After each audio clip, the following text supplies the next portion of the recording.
The whole thing goes down in a game called Evil Queen Maker, where you become a tutor in the demon world. Your mission was to make the weakest demon king become the ultimate boss in what was a super famous game. Our main character was one of the game's biggest fans and always defended it with everything he had on social media. The guy felt like a huge brown noser because the game just went downhill out of nowhere and ruined everything. It turns out the company got carried away with the success and released a new DLC in less than a year. But to everyone's surprise, the DLC came with a bunch of super bizarre and nonsensical endings. With that, our character, who was the biggest fan, became the biggest hater, posting some pretty harsh reviews. But the creators, who never responded to anyone, popped up and told him to create a better ending. At that exact moment, the boy's computer screen starts glowing in a really crazy way. Then he's pulled into a completely dark place and wonders where he is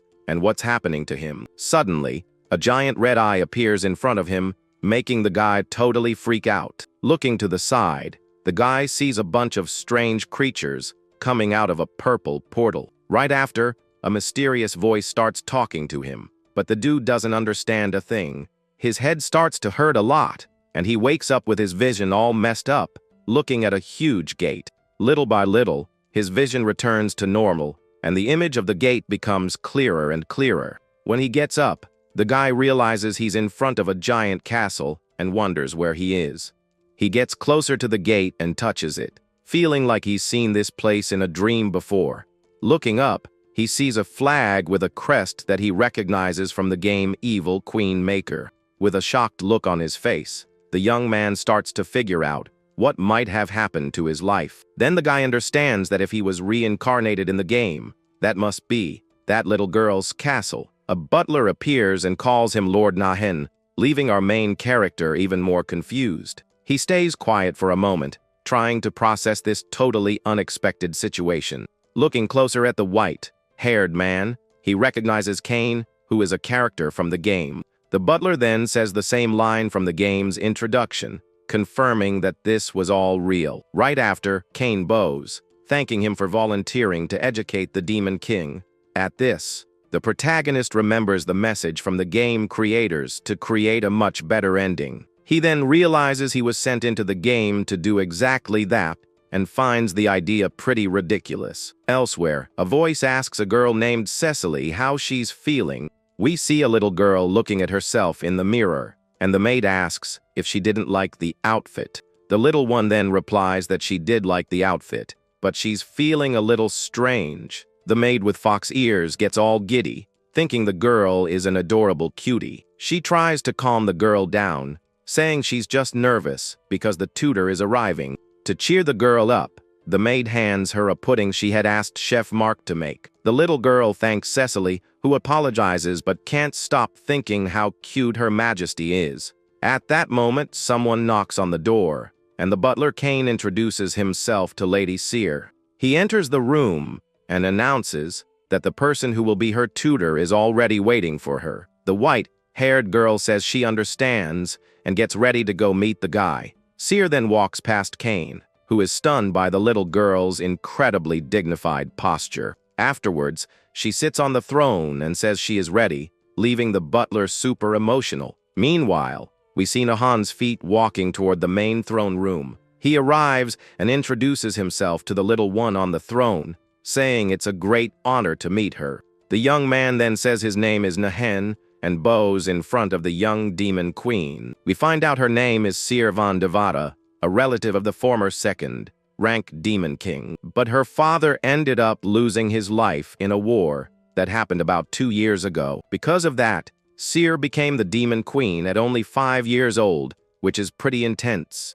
As a result, the Devada clan fell to the last position in the ranking, 72nd place. And if the situation continued like that, they would end up losing even that position. The little girl runs towards Nahen, but ends up tripping and falling flat on her face in front of him. She gets up and tells the tutor not to worry, because to him, she is just a student. The man then gently pats her head and asks her to start calling him teacher. He smiles and says he will turn her into the supreme demon queen and that he's looking forward to it. The little girl agrees excitedly, calling him teacher while he pats her head. As soon as the door closes, the young man shows a tired face and thinks he's in a huge mess. Then he falls to his knees on the room's floor, realizing the size of the problem he's gotten himself into. The man wonders if he's lost his mind or been possessed to have agreed to be Seer's tutor, but he remembers he was a crazy fan of the game and therefore knows everything about every event. But despair hits because playing with a mouse is very different from educating someone for real. The tutor wonders how he's going to teach the demon queen magic if he's clueless about it himself. He thinks that maybe he accepted the mission because he understands the little seer's pain very well. Just when he was about to give up, a golden light suddenly starts coming from his left eye. With that, he starts receiving a bunch of memories that aren't his and realizes they belong to Nahan. The tutor then discovers that the body he now has belonged to a very strong and large demon. Feeling this new power and all this knowledge, the young man becomes much more confident in his mission. With a super determined look, he clenches his fist, believing that now he can really succeed. He smiles, thinking he can create not just a good ending, but the most perfect ending he ever imagined. A small version of him appears and wonders why he only remembers Nan's nickname and not his real name. The next day, the class begins outside, and the student asks why they aren't in the classroom. The teacher replies that a place with more space is better, and she raises her hand, happily agreeing. Then he notices her teddy bear and asks if her friend will also be joining the class. Nahan suggests that the bear sit out so she can concentrate better, but the girl makes a very sad face. The teacher figures there's a story behind it, while Kane watches everything from a distance. So he introduces himself to the bear, Whitey, and asks him to concentrate on the class along with them. To seal the deal, the tutor shakes the teddy bear's hand with all the care in the world. The demon queen breaks into a huge smile and says that Whitey understood and the class can begin. He starts the lesson on how to use mana, but the girl asks why they aren't going to study the kingdom. The young man says that Kane has a very tough personality, and that's why he suggested that before. Then the tutor explains that to protect herself and her people, she needs to understand her power. The girl replies that it sounds great, but she has already learned all the studies of the empire. But he says that these studies are only truly worthwhile when they are put into practice. Next, the teacher unrolls a scroll that has several strange symbols written on it. She asks what it is, and he explains that it's a training diary to help her practice. He promises to give her a pudding if she does the lesson, using what she likes to his advantage.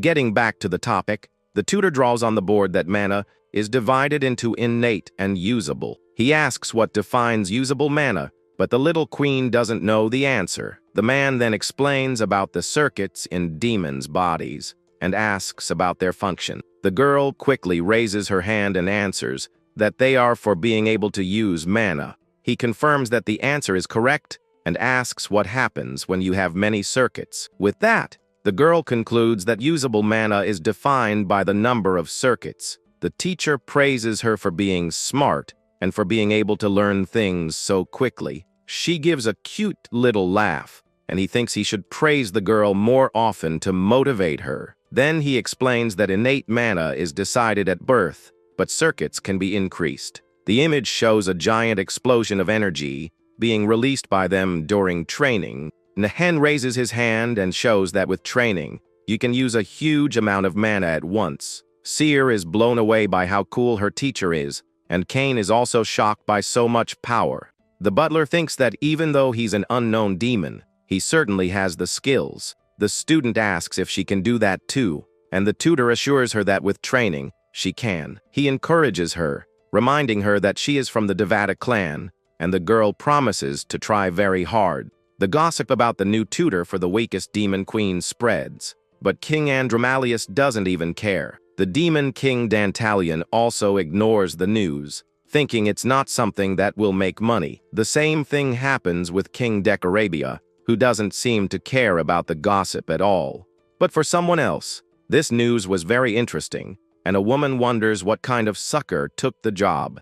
A man informs her that the tutor's name is Nahin, but that he found nothing about the guy. She finds that very interesting while her assistant watches her with his back to the bathtub. Then, with a smile on her face, the woman decides to leave her home for the first time in a long time. Meanwhile, Seer walks with determination to finish the difficult homework the teacher assigned. She runs into Cecily the maid, who greets her super happily, and the little one replies with a hello. Suddenly, the girl remembers the teacher's homework and seems to have a brilliant idea. A little embarrassed, she calls the maid, who looks at her with great curiosity. The fox-eared maid tells Her Majesty to go ahead and say what she wants. Then the girl shows the scroll and orders Cecily to start cleaning everything immediately. The maid is totally confused by the sudden order and asks what's going on. She says she was already cleaning the place, but the queen specifies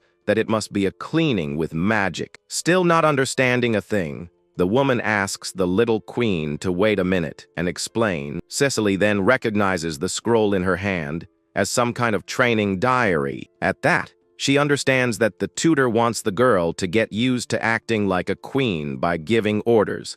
The maid decides to play along and says she understood the order and will follow it completely. Seer is overjoyed to see her order was accepted, and her eyes sparkle with happiness. Then she says goodbye to go to her class, and Cecily thinks about how cute Her Majesty is. The little queen goes skipping and singing happily down the hallway on her way to her next class. Arriving there, she sees the teacher in talking and calls out to let them know she has arrived. The tutor congratulates her on finishing the assignment and decides to give her a present as a reward. He looks at the teddy bear and suggests giving Whitey a friend as a gift for her. The little girl's eyes fill with joy, and she gets super excited about the new idea. However, the butler Kane seems very worried about the suggestion while the girl celebrates. But suddenly, the little one's joy vanishes, and she seems to remember something important. With a very sad expression, she says it's okay and that she doesn't need the gift. The teacher then figures out that the castle's finances are a huge problem, just like in the original game.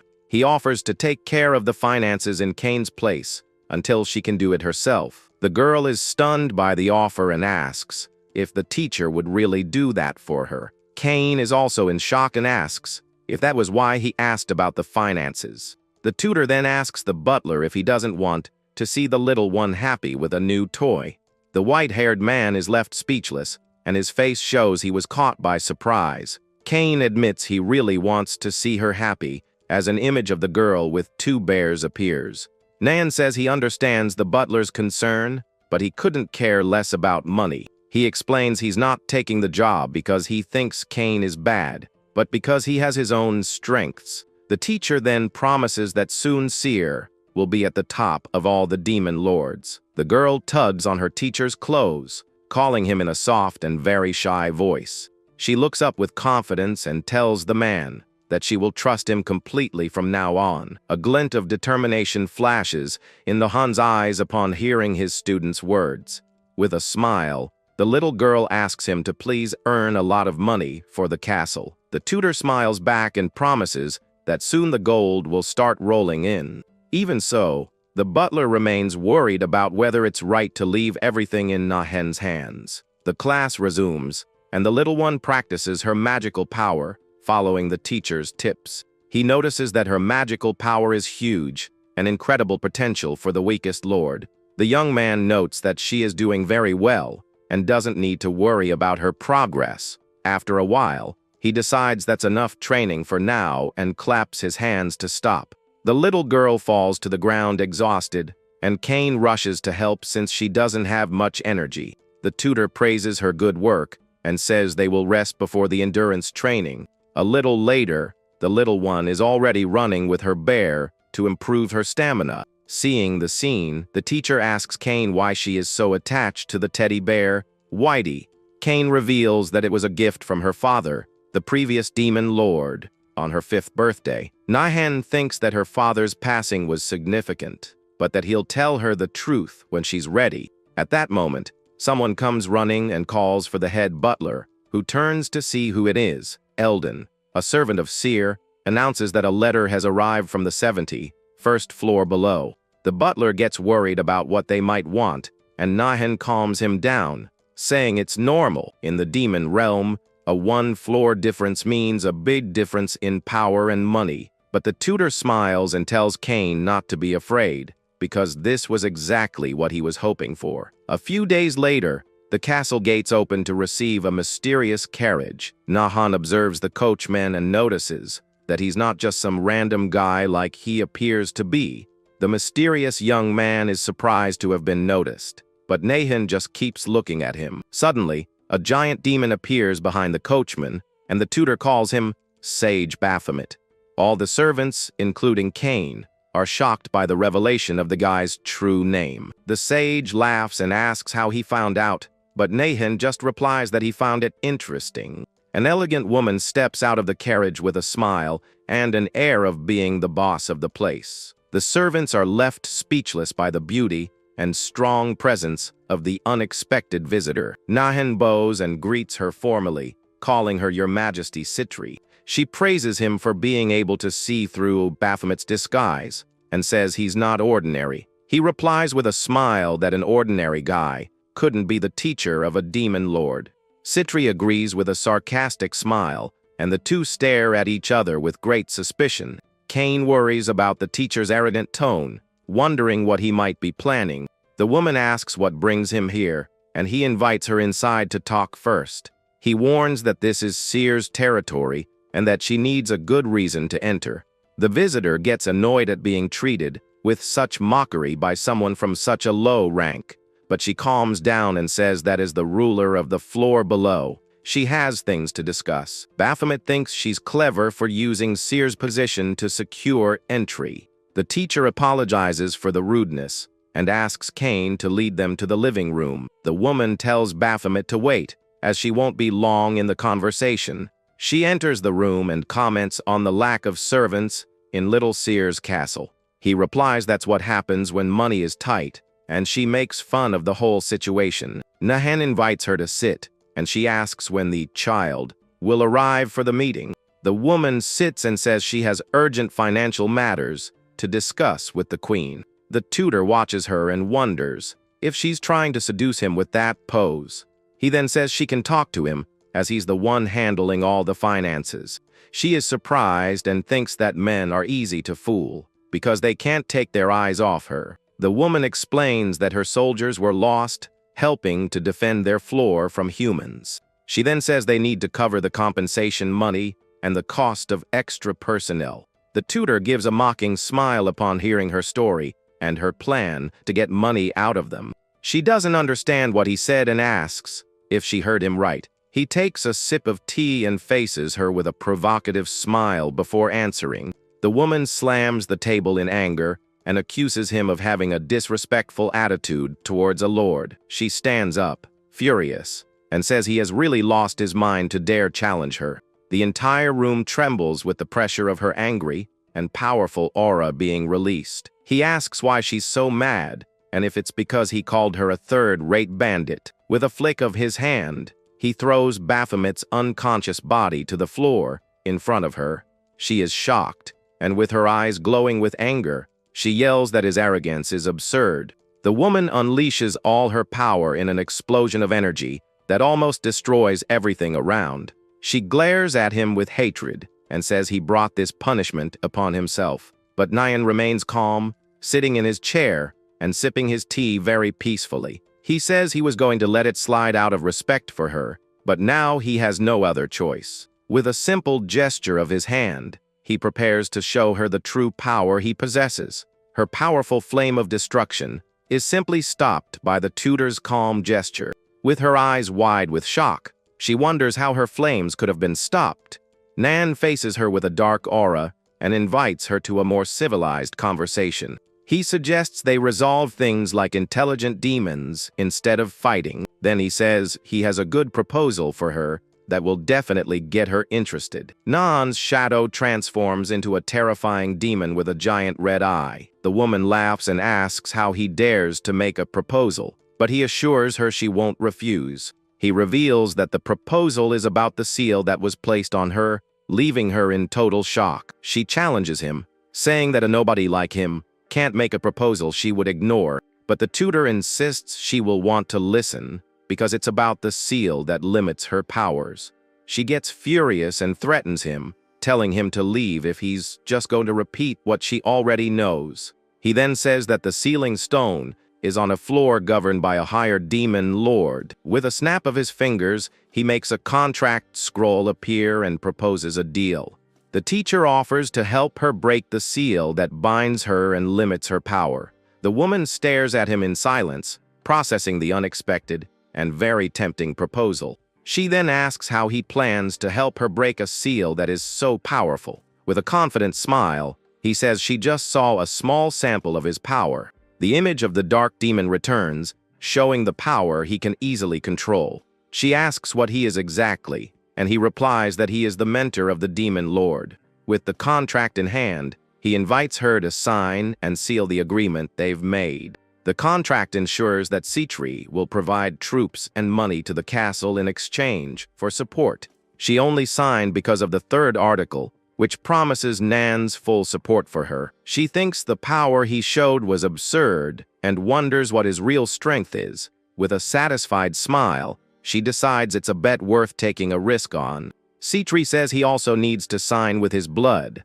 and he agrees without a second thought. He sits down and prepares to sign the contract, using a small, sharp dagger. The contract is signed with the bloodied thumbprints of both, sealing the alliance between them. After the signing, the scroll floats in the air, glowing with a very strong magical light. The contract becomes official, and the scroll shines brightly before vanishing into thin air. He turns to her and says he will be in her care from now on. She replies that the feeling is mutual, and the two sealed a partnership with a handshake. Nahan then introduces Sitri to Seer, saying she will be helping them from now on. The little queen thanks her, and the woman feels a bit awkward with all the formality. The tutor jokes that he'll have to teach her good manners, now that they are allies. She gets nervous and agrees to try to get along with the little demon queen. Sitri then addresses Seer in a more respectful way, calling her Lady Seer. The man explains that now he needs to talk about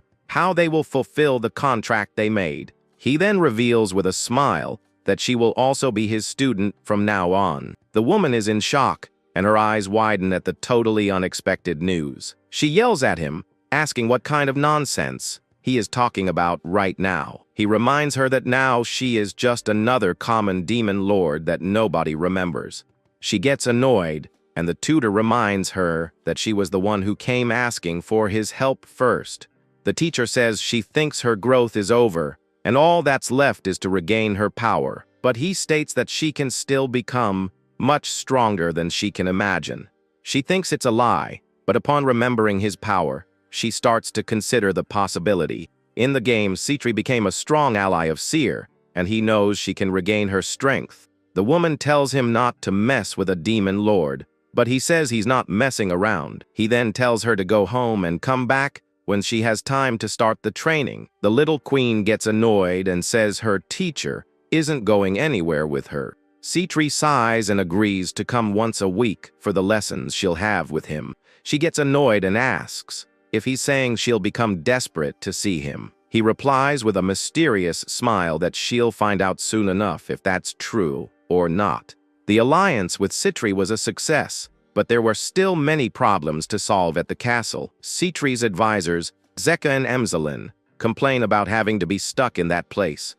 A soldier tells Emselin to go back to his master if he doesn't like it, and he gets ticked off. Varuna, the vice commander of Seer's legion, appears and tells the soldier to keep talking. Emselin apologizes and promises to keep his men in line, but Varuna tells him to train more. A soldier asks Varuna if he's going to leave things like this with such a bad atmosphere. The vice commander sighs, frustrated with the situation and the group's lack of discipline. Rin El Raza, the commander of the legion, says they already knew things would get noisy. A few days later, the tutor sighs, tired from all the problems they are facing. Sitri appears furiously and asks if he can no longer train her and what that means. He explains that he's busy merging their forces and doesn't have free time for training. With a sly smile, He says he would be very grateful if she could help with that. She gets annoyed that he's asking her to get involved and promises she'll get her revenge on him. He hears the threat and says that if it keeps her motivated, then it's a good thing for them. The tutor then asks for one more favor from her, to take care of the integration details. He takes Seer to meet Commander Rin El Raza and greets her formally. The man explains they are there to see where Seer will learn swordsmanship and sort things out. Varuna provokes him, saying that losing control of the chain of command is a job for him. The tutor replies that maintaining order is the obvious thing to do, and the vice commander asks if he has ever led troops. The young man, with a smile on his face, adjusts his clothes and prepares for the challenge ahead.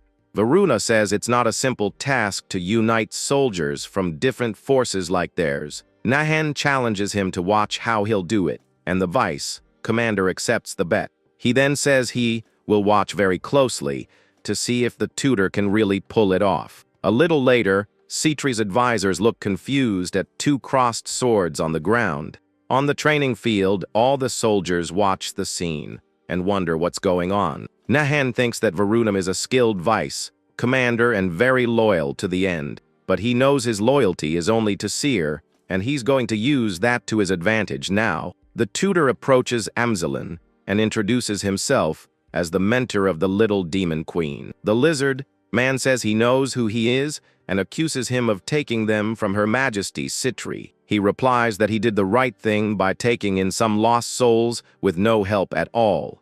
Amzelin's eyes flash with anger at the teacher's provocation and his sheer audacity. He shakes Nan's hand firmly and calls him a royal mentor with a challenging tone. With his eyes gleaming, he asks if the tutor thinks he can say whatever he wants just because he's a mentor. The man just comments on the soldier's strong and slightly rude handshake. Suddenly, Amzelin feels a sharp pain in his hand and cries out from the force of the guy's grip. He recoils in pain, and the tutor scolds him for his tone of voice and his lack of respect. The teacher reminds him that the Lord he will now serve is right there in front of him. The lizard man asks if it was Citri who taught him to act like this and accuses him of insulting her. The tutor realizes he still considers her his lord and places a hand on Seer's shoulder. He then tells the soldier to look carefully because his new lord is the little Seer. The warrior is left speechless upon seeing the little girl and thinks about how super cute she is.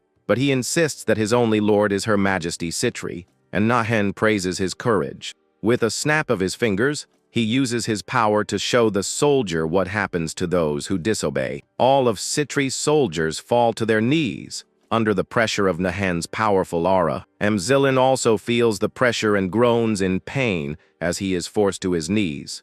Varuna is shocked to feel the absurd amount of mana coming from the queen's tutor. The teacher says he has no need for dogs that don't obey and gives him one last chance. He asks if the soldier will cling to the past and disappear or bet on a new future. He explains that he swore loyalty to Citri and therefore must obey her orders. Nahen smiles and says that with that level of loyalty, he will be very useful to them. All of Citri's soldiers kneel and accept the new leader, leaving Varuna confused. Citri appears and scolds her soldiers for not listening and causing trouble for her. One of them tries to argue that the alliance is only on paper, but she tells him to shut up. She explains, a bit awkwardly, that they represent the bond between the two floors. The tutor reinforces that the alliance is super important for the war that is about to happen. The lizard man understands and apologizes for his rudeness, but she corrects him, very irritated. She points at him and asks once more who they serve from now on. He thinks for a moment, but then beats his chest with determination and prepares to answer. All of Citri's soldiers then declare together that they are the army of Lady Seer. The little queen is surprised, and the vice commander is shocked by the change of loyalty. The teacher turns to the woman with a smile and says he knew they would be useful. Seer gives her teacher a thumbs up, approving of what just happened. With everything settled, the teacher and his student give each other a thumbs up. Citri then asks if they can start her lesson, and he agrees right away. The tutor approaches Seer to begin the lesson but she holds him tightly by the hand. He looks down at her hand and wonders what the little queen is doing now. He asks her to let go of his hand so he can teach, but the girl refuses to let go. With her cheeks puffed out, she repeats that she will not let go of his hand. No way. He realizes it's just a childish when he picks her up so he can teach the other one. Citri yells at him, asking how he's going to teach her with the girl in his arms. He assures her it's possible even in this situation, and she gets even more confused. The teacher then prepares to start the day's lesson with Seer in his arms. He releases a dark and powerful aura that fills the entire training ground at once. The tutor tells her that the goal of the training is to manage to hit him just once. She gets ticked off and asks how a training like this can possibly be useful to her. He smiles and says it will be very useful for her development as a demon lord. The woman tries to attack him, but is thrown back by the force of his dark and strong aura. He informs her that he is stronger than she was in the past and challenges her to surpass him. He provokes her to unleash her mana and try to hit him at least once. She tries very hard but can't move and wonders what kind of mana this is. The teacher thinks that a strong alliance is another form of power for the little demon queen. He taunts her, telling her to give up if it seems impossible, and she gets even more irritated. He explains that to survive in the middle realm, she needs to adapt to the dense mana. With a smile, he says that the increase in circuits in this process will be a bonus for her. Seer comments that Citri seems to be having a tough time, and he agrees. The girl asks why, and he prepares to explain the reason for her training. He reveals that one day, she will also have to go through this same type of training. The tutor advises her not to push herself too hard, considering her age and condition. She tells him to shut up and continues to struggle to get up from the ground again. She promises she will manage to hit him at least a single time in that day's training. He thinks that she wasn't ranked 12th for nothing, and that she adapts quickly. The little queen asks her teacher to give her a lesson too, because she wants to learn more. He thinks for a moment, but seeing her pleading eyes, he can't say no and agrees. He then says he will teach a bit of the advanced course from the lesson they had in the morning. Suddenly, he releases his mana, and the woman wonders what is happening now. The teacher tells her to take a break, and the pressure on her vanishes at once. He then asks Seer what she learned, and she explains about the so-called external mana. The girl thinks for a moment, trying to remember how to gather the mana that's in the air. The little queen then suggests that she ask the mana for help, and the teacher likes the idea. The girl then asks how she can ask for help if she's never spoken with mana, and the tutor calms her down with his hand glowing brightly. He says he will spread his mana to begin the process. Then the man releases his mana, explaining that by befriending it, you can bring it closer. This way, he can use much stronger magic by borrowing the power of his friends. At this, the teacher asks if the student wants to try, and she agrees, super excited about the idea. Full of determination, the little queen extends her hand to try to do the same thing. And little by little, a small amount of mana begins to gather on her fingers. Watching from afar, Citri is surprised by the scene as the tutor tells her to spread the mana. The demon woman is in shock at the power and wonders if this is really the mana of a child. With a serious look, she decides that this alliance between them must be protected at all costs. Now the teacher asks her to gather all the mana, and the girl obeys immediately. The little queen finds the sensation weird, and he explains that what she feels is the mana in the air. He suggests she try to use the mana she gathered by imagining a very bright and strong flame. And out of nowhere, a huge flaming skull materializes with impressive power. The teacher then creates a small fire skull on the tip of his finger as an example. The man then tells her to try to imitate what he did, but the student asks him to wait a minute. Suddenly, Citri appears and questions him about what he is teaching the girl. The demon woman reveals that it is a lost ancient magic, and he feigns surprise. She asks how he knows this magic, but the man dodges the question and focuses on her lesson. The tutor then asks if Seer can follow the example, and she confirms, super excited. With her eyes closed, the little lord concentrates while imagining a flame in her hand. Successfully, she manages to manifest the words of the spell in her glowing hand. The little girl is amazed by the small flame, and her teacher congratulates her. The tutor gives her a pat on the head and says she needs to practice to gather mana easily. He mentions that her goal in the training is to hit him, and she denies it, embarrassed. Citri asks him to teach her the ancient magic, but the tutor refuses due to a lack of trust. With a sly smile, he thinks he can take advantage and suggests teaching her if they get closer. The demoness turns bright red and repeats his suggestion about them getting closer. Clenching her fist, she convinces herself that this is nothing, and it's just to get stronger. Then she asks what his type is, leaving the tutor and the student completely confused. She explains her logic, but the man corrects her, saying he's talking about the trust between the floors. Very embarrassed, she asks him to forget it, and he tells her to bring him a good proposal. Meanwhile, little Seer just watches the whole confusing situation with an innocent look. He then remembers that the original Naihan knows ancient magic because he's a great demon. He thinks that in the game, these demons were very powerful and mysterious beings. The strange thing is that his body distrusts other demons, but he decides to take it slow. Sitting at his desk, he realizes that the most urgent problem is territory expansion. He dismisses going to the human world and also the 71st floor, which is Citri's domain. A frontal assault with Citri would be risky, and he looks for a plan until something catches his eye. The next day, the little girl calls for him, and the teacher turns around, surprised to see her.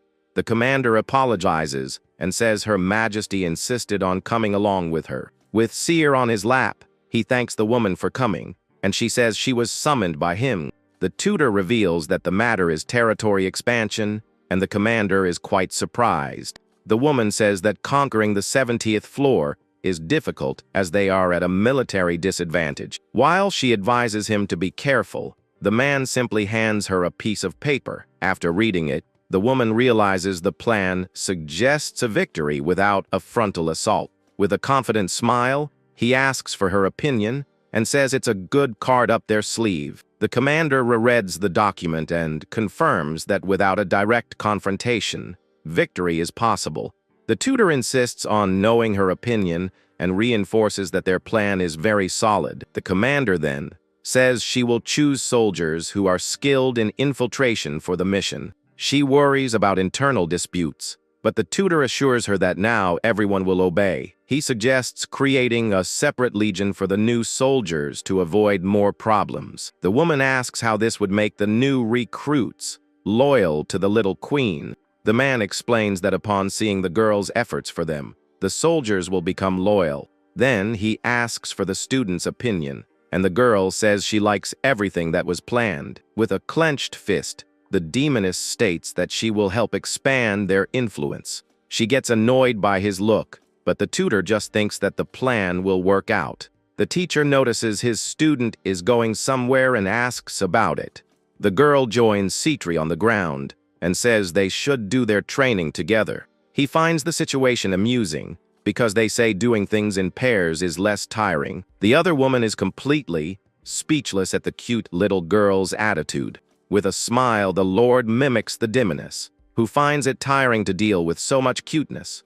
The tutor approaches and says that her teddy bear will get all dirty like that. He picks her up and promises they will wash the bear together later, and the girl agrees happily. The demoness then asks if he has experience dealing with small children. He explains that he just thinks of the best way for the girl to accept things and does it. Then he teases her, saying that she then acts without thinking, and Citri gets annoyed. With a snap of his fingers, the man says to pause the training to continue the discussion. She stretches and says she will help with the plan, but he wouldn't believe her reasons.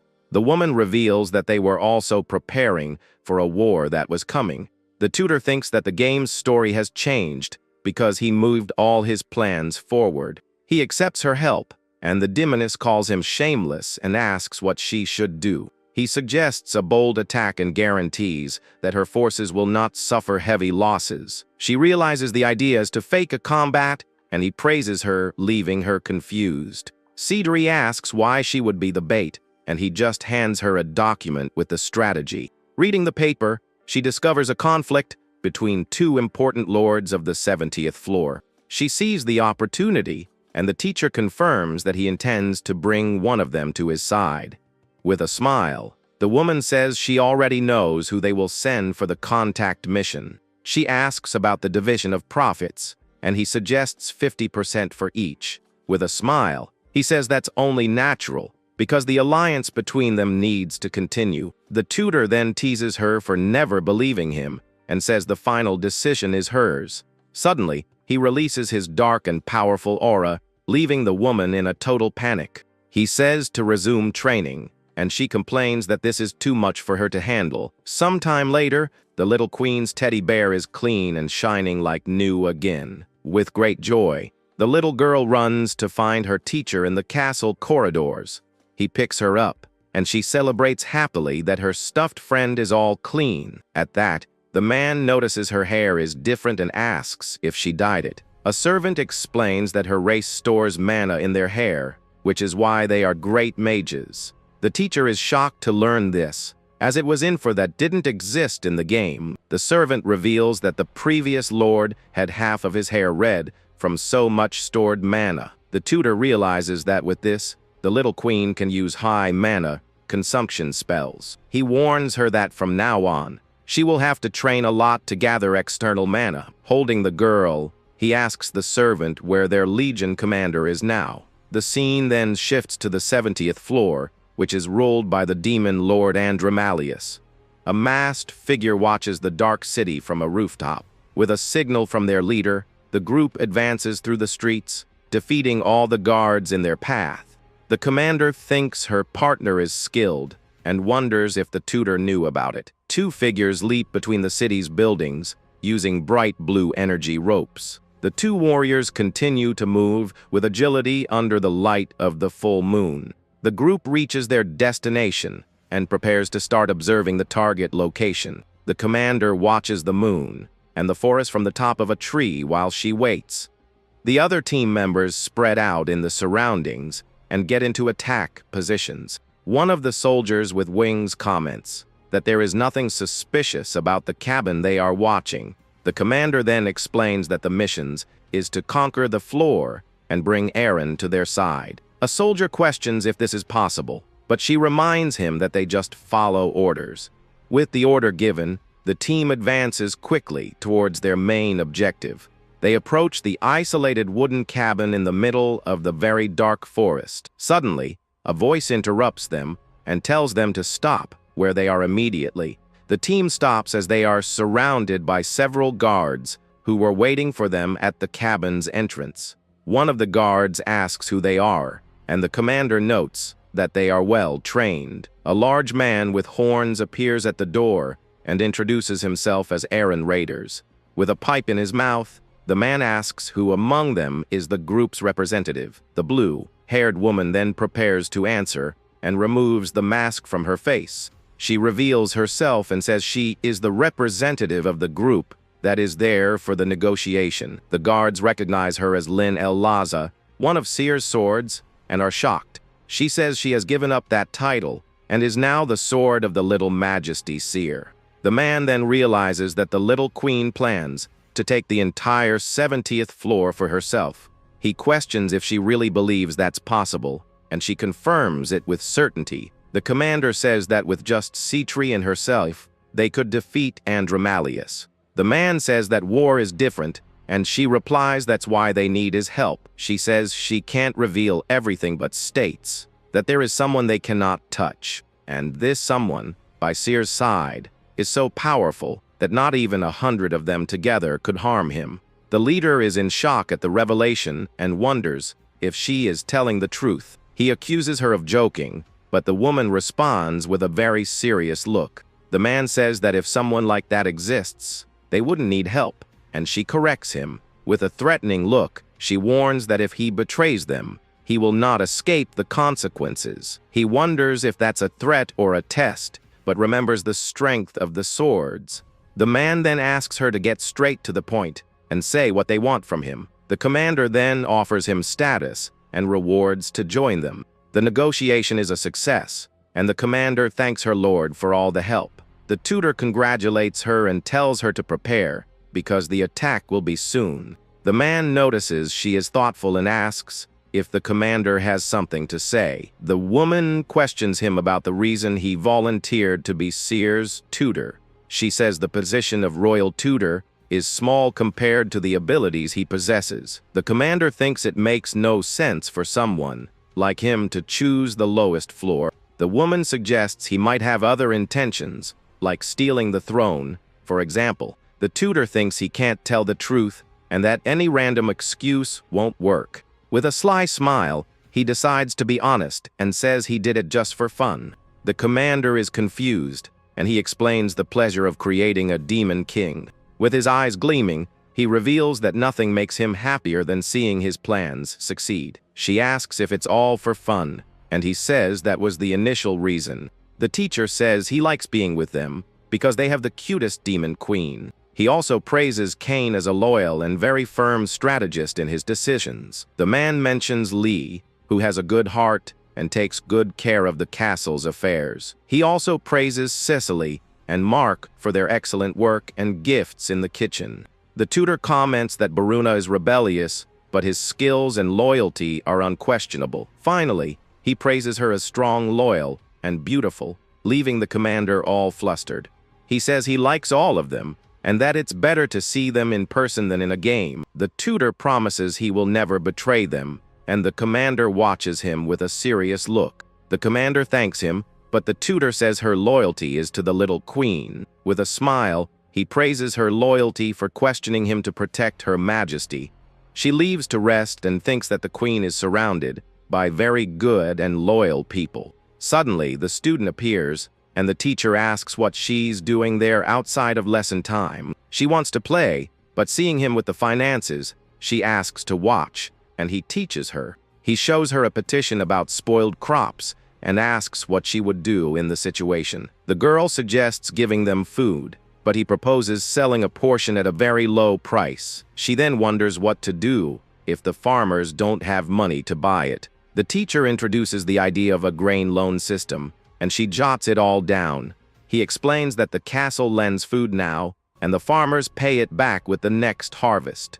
The little lord understands that this solves the problem, and doesn't cause a loss for the castle. The servant Lee enters and apologizes for interrupting, but informs them it's time for the queen's snack. The tutor tells the student to go have a snack, and she gets excited at the thought of having pudding. The servant says the snack is cake, and the girl is hesitant. But the teacher gets confused. With a big smile, she invites him to eat with her and share the snack. The servant is shocked by the invitation, because the little queen never shares her food. The tutor finds the situation amusing, but thinks it's a sign that he has gained her trust. He then accepts the invitation, and the girl excitedly pulls him to go eat the delicious cake.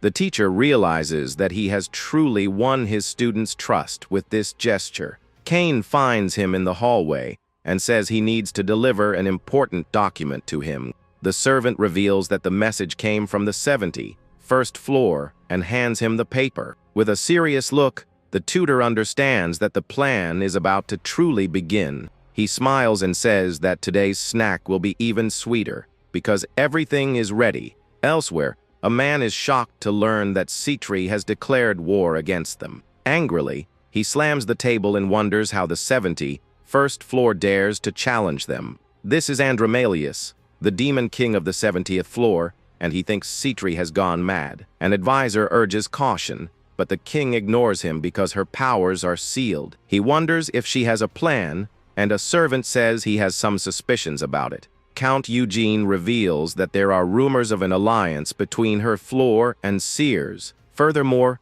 spies have seen Citri frequently descending to the 72nd floor. The king laughs at the idea, but a noble warns him about the presence of the former Sword of Ser. The count adds that the new royal tutor of the 72nd floor is no ordinary person. The king doubts that someone so good would accept a position on the lowest floor of all. Eugene says the tutor was the one who secured the alliance with Citri, and the king is surprised. The count suggests an all-out war from the start to use their superior military strength. Then the advisor approaches and whispers something in the king's ear, which shocks him. With a confident smile, the king accepts the proposal and prepares to show his power. He then notices that Count Aaron and his people are not present at the war meeting. With great anger in his eyes, he orders his guards to drag Aaron into his presence. Suddenly, a soldier runs into the throne room with very bad news. The king asks the reason for all the commotion and what is happening outside. The soldier informs him that Sitri's army is already setting up camp outside. The demon king is completely shocked by the speed of the enemy's attack. In a fury, he realizes he has been betrayed and that Count Aaron is behind it all. Count Eugene asks for orders and says his forces are already ready to march. All the nobles shout for the end of Sitri and the traitor who joined her. The king then gives the order for all his troops to advance and finish the enemies. Meanwhile, the little queen wears armor and prepares for what is to come. She complains that the helmet is stuffy, but the tutor says it could save her life. He promises a piece of cake as a reward, and the girl agrees excitedly with the plan. With the student on his lap, he asks Kane where the commander is and says they need to go soon. He then says goodbye and leaves with the little queen while Kane wishes them success. The teacher and his troops meet Baruna in front of a portal, and he asks if he's ready. The vice commander explains that Sitri provided a temporary portal that will take them to the 70th floor. With a mocking look, the man comments that the portal is bad and tells everyone to enter. With the little lord in his arms, the teacher walks toward the glowing blue portal. The scene shows the portal still active while the troops wait on the other side to advance. On a rooftop, some assassins watch the empty castle, and one of them questions the enemy's intelligence. Commander Duncan says they left the castle empty, and for that, they will pay the price. The leader of the assassins then prepares and gives the signal for his men to begin the attack. With the order to eliminate everything, the assassins jump from the roof and invade the castle. Arriving at their destination, Baruna asks if it's safe to leave the castle completely empty. The vice commander says the enemy has an assassin unit, and the tutor confirms the suspicion. With a confident smile, the teacher assures that a surprise attack like this will be useless. In the castle, one of the invaders is hit hard and thrown far away with a single blow. One of the assassins is shocked to see his partner defeated so easily. The group's leader looks at the scene, not understanding what is happening at that moment. The servant Kane appears, holding one of the assassins, and says he doesn't remember having guests. With a strong posture, the butler then asks who they are and what they are doing there. Baruna wonders how the tutor knew, and he replies that some things you just can't hide. Suddenly, one of the assassins is thrown violently through a castle window. The servant Cecily appears at the window and informs the butler that her area is now clear. Lee says she took care of 2 invaders, and Kane apologizes for having overdone it a bit. The cook Mark appears with an invader and says a little rat got into his kitchen. The servant confirms that everyone is fine, but the unexpected guest doesn't seem well at all. The tutor remembers that Seer's servants were chosen for their fighting skills. Baruna admits he didn't like the teacher, but acknowledges his skills and asks for orders. The man then tells the vice commander that he is mistaken about something important. He explains that the soldier's loyalty is not to him, but to the little seer. The vice commander gets the message and then directly asks for orders from His Majesty.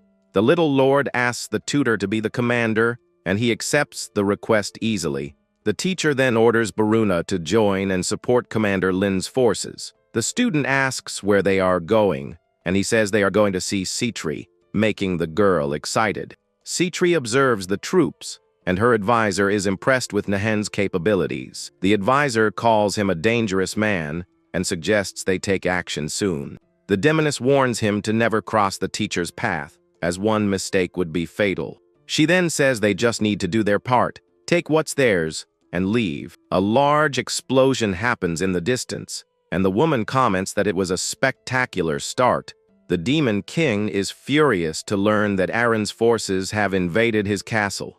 He refuses to flee and says that if the traitor wants to come, then he will take care of everything himself. Suddenly, A beam of blue light cuts through the darkness at high speed and advances.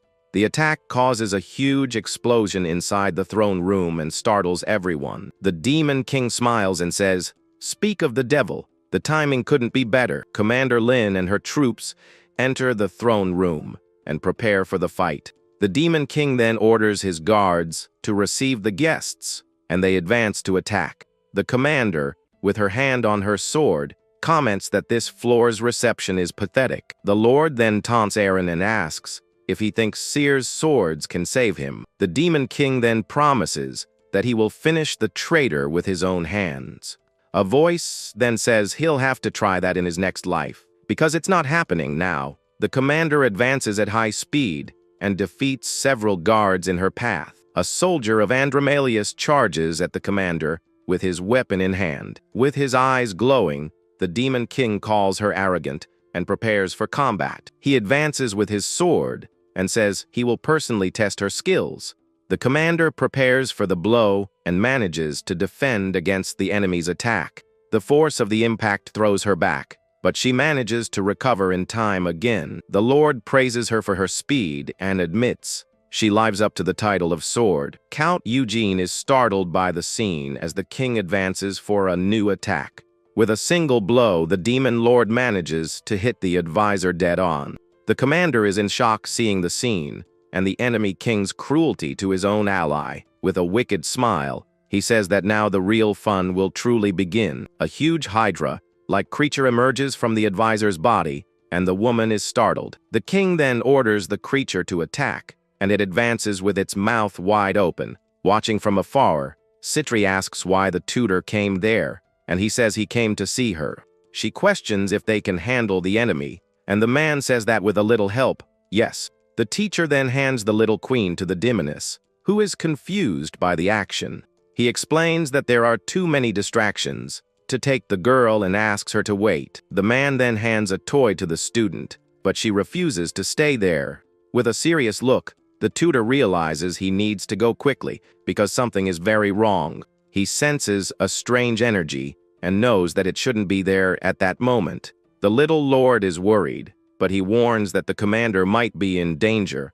The teacher then says goodbye and leaves at high speed for the battlefield. The demoness is stunned by his speed and wonders just how strong he is. The advisor suggests something, but Citri tells him to shut up and says this is a test. She warns him not to try anything and to treat the little queen with the same respect. The girl then hugs the new toy and seems to have really liked his gift. Elsewhere, a soldier is hit hard and falls to the ground with a serious injury. The soldier Bruna prepares for combat with his sword in hand and a serious look. The man advances with a furious look and prepares to attack the enemy in front of him. He is hit by a powerful blow and is thrown forcefully against the wall of the place. An enemy soldier hits him with a punch and throws him even farther to the ground.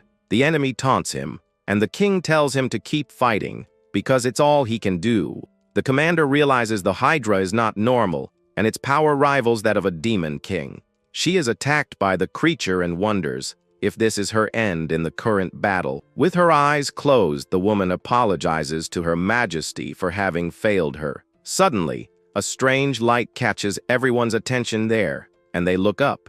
A dark figure appears behind the commander, and she doesn't understand what's happening. The Demon King is on the ground and asks who the mysterious figure that defeated him is. The teacher then sits on the throne and suggests that the Lord surrender immediately. With a cold look, the teacher speaks to the defeated Demon King and suggests he surrender. Lying on the floor, the Lord wonders what happened and where all this power came from. He then recognizes this feeling and compares it to that of the #1 ranked Demon King. Grabbing the enemy by the neck, Andromalius asks why he joins such a weak group. With a sword glowing red, the tutor simply tells the Demon King to shut up.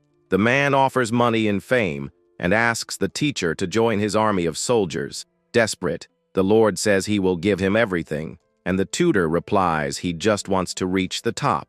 His eye glows and reveals that he seeks the highest point a demon king can reach. The Lord realizes this is impossible and understands why the man went to the Devata clan. The sword's blade gleams and reflects the fear in the defeated demon king's eyes. The teacher warns that he won't forgive him for messing with a power he can't control. But the Lord laughs and says that in war, what matters is winning, no matter how you do it. The man then attacks with his sword and ends the conversation with a single finishing blow. With his foot on the enemy's chest, he prepares to declare the end of that battle. The tutor declares that the war is over and orders the enemy soldiers to lower their weapons.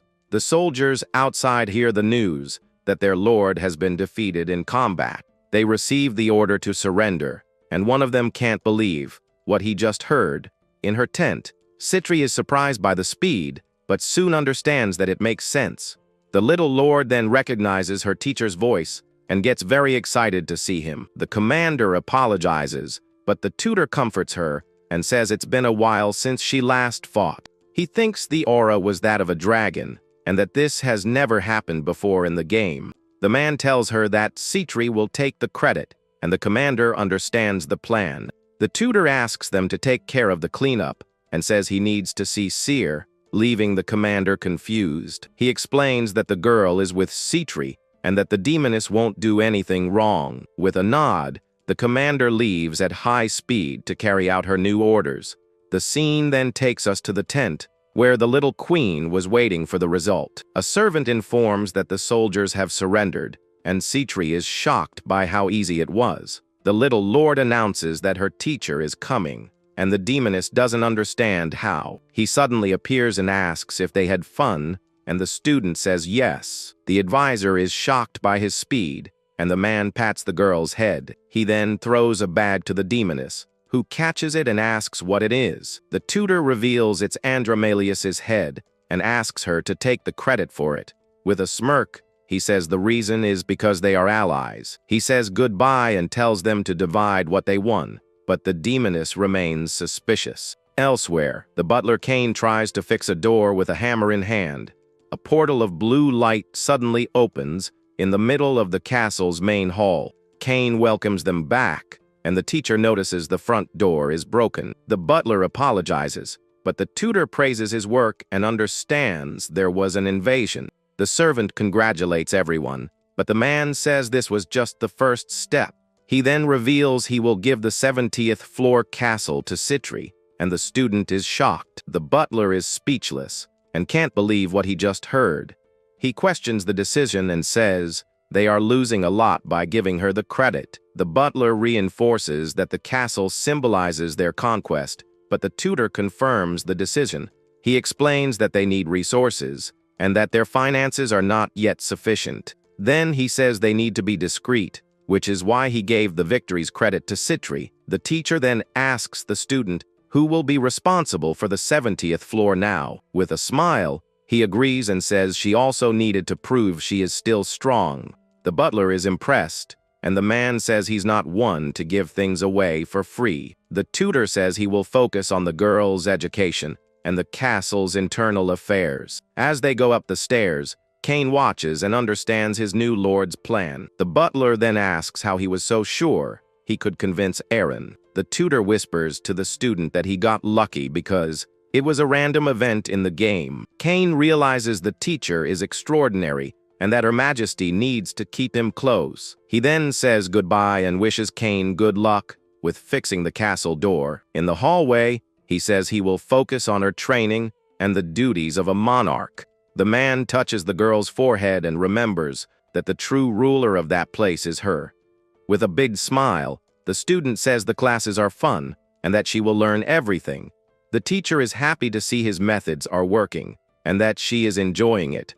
He says he'll take care of the paperwork, but the little queen refuses to let him go. The servant Cecily appears and says that those who work hard also need to rest a lot. The girl then asks the tutor to take a nap with her and makes a pleading face. He understands he has no choice and agrees to take a nap before getting back to work. In the room, the servant Leah welcomes them, and the man asks her to bring some hot tea for Seer. He then looks at the servant and asks if she got hurt during the castle invasion. With a flushed face, the woman replies that she is fine and wasn't injured in the attack. Satisfied, he asks for the tea, and the servant realizes he already understood everything that happened. He puts the girl in bed, and she asks if something happened to Lee, but he says no. The tutor covers her up and wishes her sweet dreams as she hugs her teddy bear. But the little queen holds his hand and insists that he sleep there with her. The man wonders if she's needy because of her father or if she feels safe with him. He then agrees to sleep with her and decides to stay until the little lord falls asleep. On another floor, the demon king Dentalion finds out that Andromalius was taken out by Citri. His commander suggests it was because of the alliance with the 70, second floor and the sword. Minister Alvas says they are the next target and that they need to prepare for war. The king then decides to send a letter to the 60, 8th floor to form an alliance. He knows that if he stays put, he'll be next because Andromalius was stronger than him. With a serious look, the king orders the letter to be prepared, as the ally will have no way to refuse. Back in the room, the servant Lee knocks on the door and announces that the tea is ready. Upon entering the room, the woman is completely surprised by the scenes she finds. She sees the teacher and the little queen sleeping together in the bed, looking exhausted. The scene shows the two sleeping peacefully, hugging the teddy bear. A week later, the tutor complains about Citri's delay in dividing the spoils of war. The demoness says she divided the territory and the troops, and that only the battle loot is left. He then asks to choose first, but she says only if the division is fair. The man reminds her to train once a week, so as not to waste their efforts. The demon lord tells him not to worry, because she is also a demon lord. She says goodbye, and the teacher goes back to work to finish the night's guidelines. Suddenly, someone knocks on the office door, and he tells the person to come in. The servant Cecily enters and informs him that Her Majesty's class will have to be cancelled today. He is startled to hear that the little queen has a fever and gets up immediately. Worried, he wonders if he demanded too much from her, or if it was because of the battle. The servant tries to calm him down and says, it's just a common cold for children her age. He agrees and asks her to take good care of the girl while he solves the problems. Alone, the tutor realizes he needs to be more careful because this is no longer a game. He finishes his work and goes to see the student, bringing some dolls she really likes. The girl wakes up happy with the gifts and thanks the teacher for the kind gesture, but the man reveals he brought much more and fills the room with various stuffed animals. Buried under the dolls, the little lord asks him to stop because it's already enough. The girl then falls asleep and dreams. She's being swallowed by a mountain of dolls. Beside her, the tutor holds a paper and a doll and realizes something is wrong. The tutor realizes she's dreaming and wonders what she's dreaming about. He then touches the girl's forehead and sees that the fever has gone down and she will be fine. But the little queen wakes up and the teacher apologizes for waking her up by accident. He asks how she is, and the girl says she's fine and asks if he was worried. The man tells her to rest a little more and says they can work together tomorrow. He reminds her that if she doesn't get better, she'll miss out on the pudding, and she's shocked at the idea. With a gentle smile, the tutor wishes her sweet dreams and lets her rest a little longer. Kane enters the room and says that Commander El Raza delivered the report on the loot. The butler asks if he is looking for something specific, and the man says yes. In the game, equipment was essential because it increased growth efficiency. He is looking for a hidden piece that he only found on his 40th attempt in the game. No one would imagine that an item like this would be hidden at the beginning of the journey. The teacher tells Kane to get the item and give the rest to the captain of the guard. The butler looks at the list and is a little confused by what is marked on the paper. He asks if the item is marked correctly, and the man confirms the information. On the paper, we see marked an unidentified broken sword with a missing gem. Meanwhile, the little queen has fun with the jewels and is impressed by their shine. She then sees the gold bars and is even more impressed with all the treasure. The tutor finds what he was looking for, and the commander next to him doesn't understand the excitement. In the warehouse, they find various items, and the commander says the collection was a success. The little queen arrives and gives a clumsy military salute to her soldiers. The commander shows the item the tutor requested and prepares for the next step. 2 guards bring the box, and the man confirms it's the right item and congratulates them. The sword is called Blood Tears, and its name comes from the mana-infused stone. It has the highest attack power and also teaches a special spell to the user. The man says it's a gift for the girl, but she finds it strange that it's broken. He says he will fix it, and the student asks what happens when the sword is fixed. The tutor says it will shine, and the girl gets very excited about the possibility. The commander suggests calling blacksmiths, but the man says that's not the way. He then decides they will go to the armory and asks the soldiers to bring the items.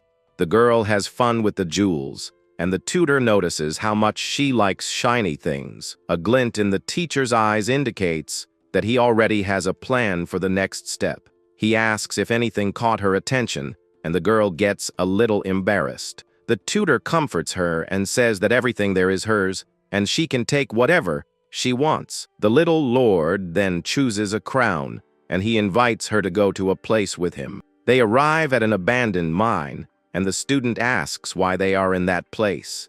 The man explains that the pieces to fix the sword are hidden in that mine. The girl thinks it will be difficult, but the tutor assures her he will find everything quickly. With a sparkle in his eyes, he prepares to look for the missing pieces for the sword. He approaches a rock wall and starts searching for the hidden item. After a few seconds, he finds what he was looking for and pulls it out of the wall. The student asks if that is a real sword, and he replies that it's not yet. With the piece in hand, the man prepares for the next step and says it's not over yet. A red energy surrounds his body, and he says that now only the most important part is left. He extends his hand, and a strong light illuminates the entire place where they are now. The scene then takes us in front of a large stone door with a statue. The teacher warns that there is still a gate they need to pass through to continue. He picks up the girl and says he will carry her because the path might be dangerous. Suddenly, the gargoyle statue's eyes glow, and it detects the intruders. The stone creature then rises and warns that they cannot pass through there. The tutor explains that gargoyles are a rare race, and the girl is impressed with the statue. The creature gets annoyed, but the teacher tells it to shut up, leaving it shocked by his attitude. With a serious look, the man tells the creature not to interrupt his student's lesson. Suddenly, a huge dark creature appears behind him and scares the stone guardian. The gargoyle surrenders and promises to serve him, but the tutor realizes it could be useful. He tells it to wait, and the creature agrees as he enters the treasure room. The scene shows the red gem shining brightly on its stone pedestal. With the girl in his arms, the teacher approaches the item and prepares for the ritual. He then shows the broken sword and prepares to join all the pieces. With a gesture, he unites the 2 parts of the blade and the missing gem in the hilt. A strong light illuminates the place, and the girl watches everything with great and curious attention. The sword rises into the air and shines brightly, and he asks what she thinks. The teacher says it's a gift, and the little lord is very happy with the new weapon. She thanks the tutor and holds the sword with pride and a big smile on her face. The screen shows the sword's attributes with status, boosting effects, and a special aura. Back at the castle, the girl shows the sword to Kane, and the tutor says she will train. The butler is shocked to see the gargoyle, and the man suggests the name Argol for it. Kane thinks it's too big, but the teacher says it will guard another place. The man then reveals that it will guard the portal against humans and their invasions. The butler understands the plan and agrees that the creature is perfect for this task. He warns that if it's useless, it will be discarded, and the gargoyle accepts the challenge. With a smirk, the tutor calls Kane to his office for a chat. Kane informs him that Dantalion and Decorabia have made contact to form an alliance. The butler warns that if the 2 floors unite, it will be difficult for them to handle. The teacher agrees but says he can't stand still and that there is only one option. He reveals that he will shake Dantalion's faction, but Kane reminds him of his power. The tutor reminds him that Dentalion's faction is famous for its many merchants. He explains that if he can destroy their trust, the faction will collapse. Kane questions how he would do that overnight, and the man smiles slyly. The teacher then reveals that he never said he would do it overnight. He explains that he will ruin their trade policies bit by bit and become a competitor. The butler is confused, but the man says they will do business on the 70th floor. Kane asks if he will use Citri again, and the tutor corrects him, saying it's cooperation. The butler doubts she will accept, but the teacher guarantees the offer will be tempting. With a confident smile, he says he has a product that will drive the merchants crazy. The man then reveals he will sell something that the demon realm does not yet possess. In a human city, a rumor about the Guardian's disappearance spreads very quickly. In the tavern, an adventurer confirms the rumor, and others get excited about the good news.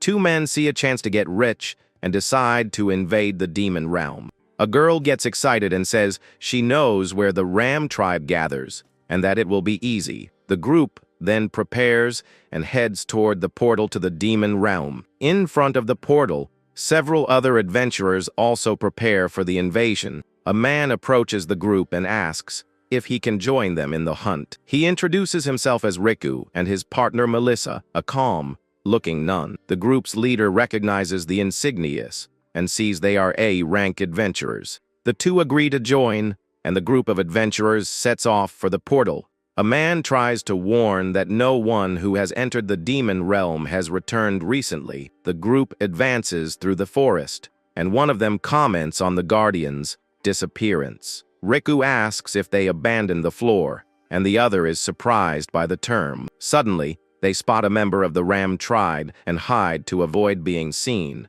One of the adventurers suggests starting the hunt, but Riku makes an unexpected proposal. He proposes to keep the horns and the rest of the group to keep the rest, but the leader doesn't like it. The nun then touches one of their shoulders and says he still has a future ahead of him. Riku asks if he wants to go home in one piece and threatens him with his glowing axe.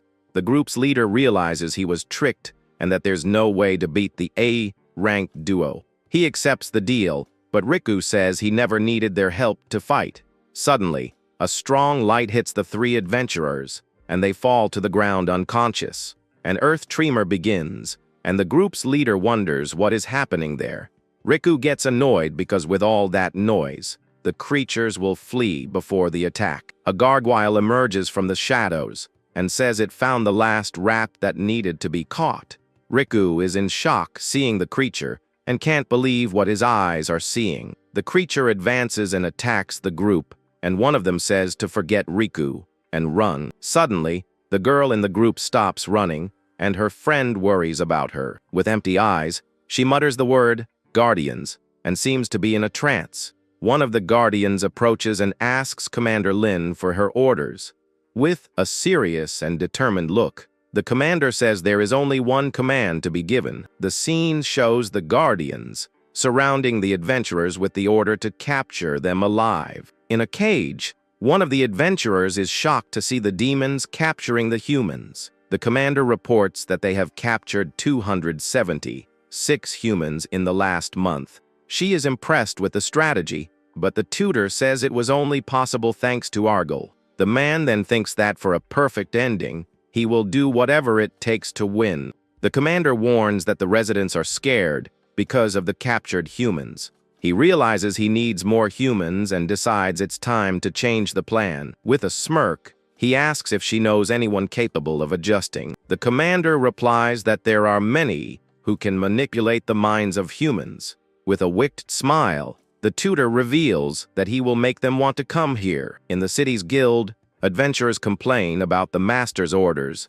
and the prohibition. One of them comments that the adventure in a hurry is a double A rank and needs money. Suddenly, the guild door bursts open, and someone enters asking for help. Luke, one of the adventurers who left, enters injured and shocks everyone in the guild. He reveals he escaped from the demon realm, and that all the missing people are there. Desperate, he asks for help to save his friends who are left behind in the battle. The guild master approaches and asks if he knows why the demons are capturing humans. The young man says he doesn't know, and that he didn't have time to investigate the reason for the attack. The master then questions him and admits he has his doubts about his story. He wonders how a C-rank adventurer managed to escape from the demon realm. The guild master says his heartbeat is that of a liar and glares at him. Suddenly, the young man's heart calms down, and the master realizes something is wrong. He smells a strange scent and realizes the young man was mentally manipulated by the demons.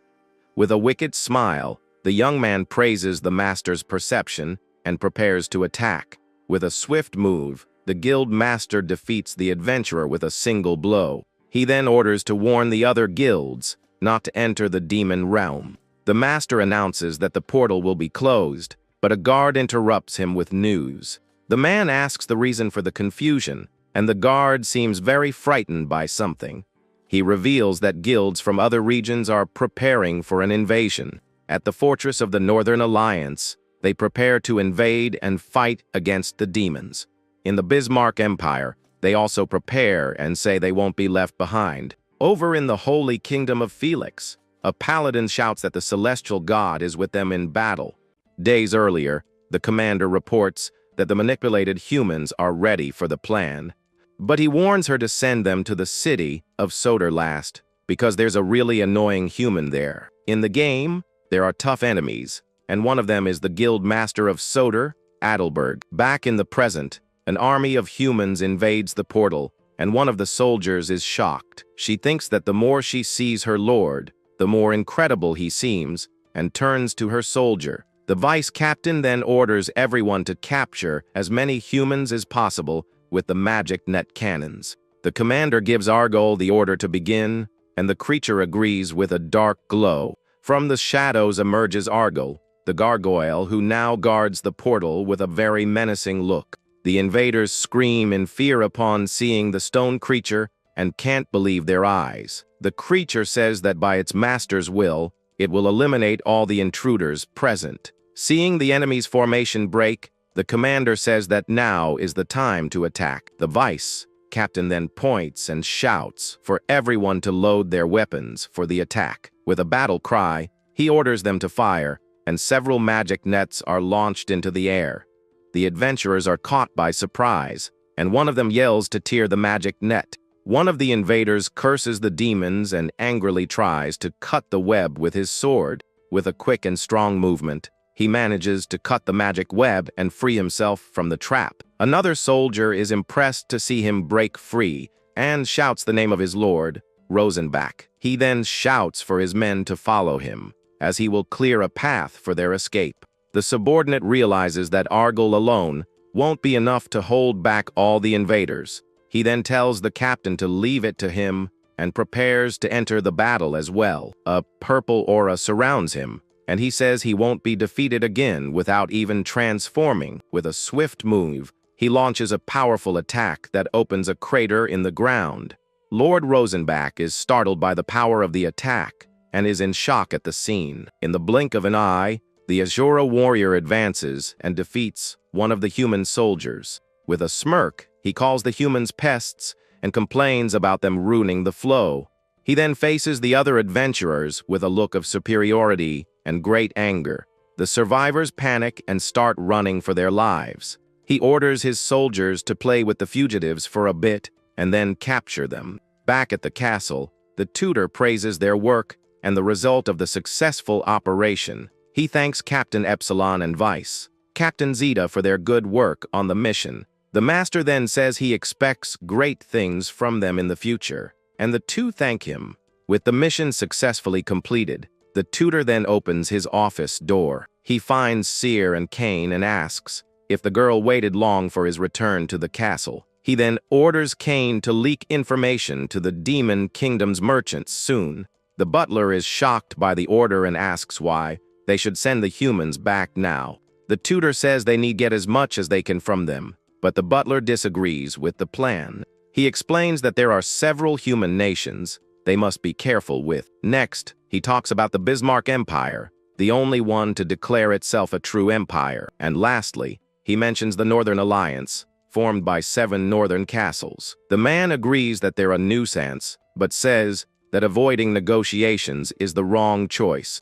The little lord wonders why, and the tutor explains that it's the humans' fault. According to him, every nation has a responsibility to protect its citizens, and that's a fact. The girl asks if that's really so important, and her tutor confirms with a smile. The butler understands the plan and says he will select 200 high-value prisoners.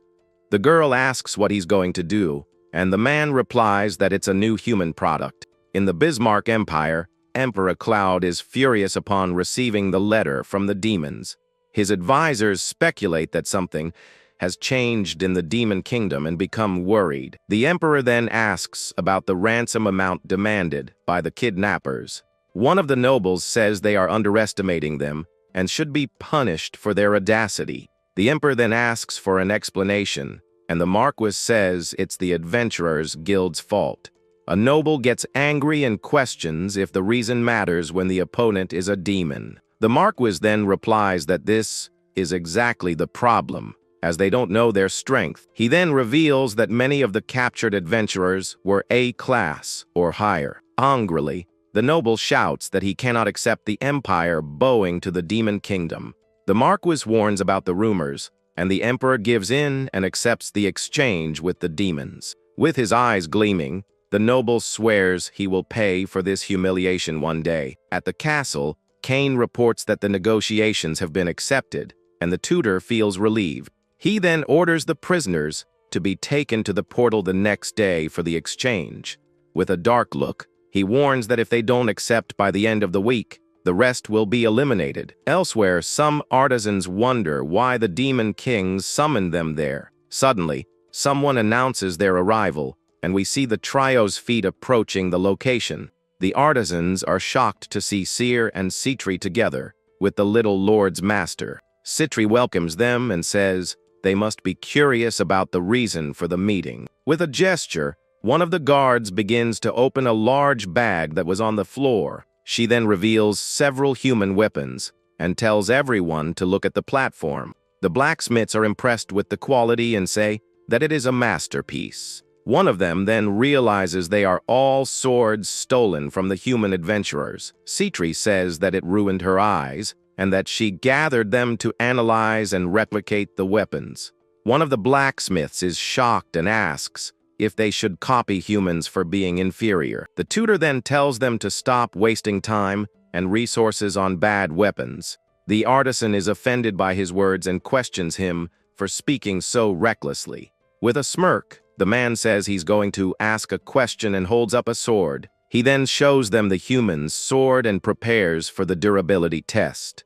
Then he asks which of the 2 swords they think will break on impact. The artisans are speechless and don't know what to answer the Lord's tutor. He explains that he doesn't want them to imitate, but to analyze and recreate in their own way. One of the blacksmiths named Dungrik offers to try, and the others are surprised. He warns that it will take time, and the tutor assures him that he will invest all the necessary time. The man suggests he be the leader, and Seer and Citri agree with his idea. The tutor then appoints Dungrik as the project leader and gives him an emblem of authority.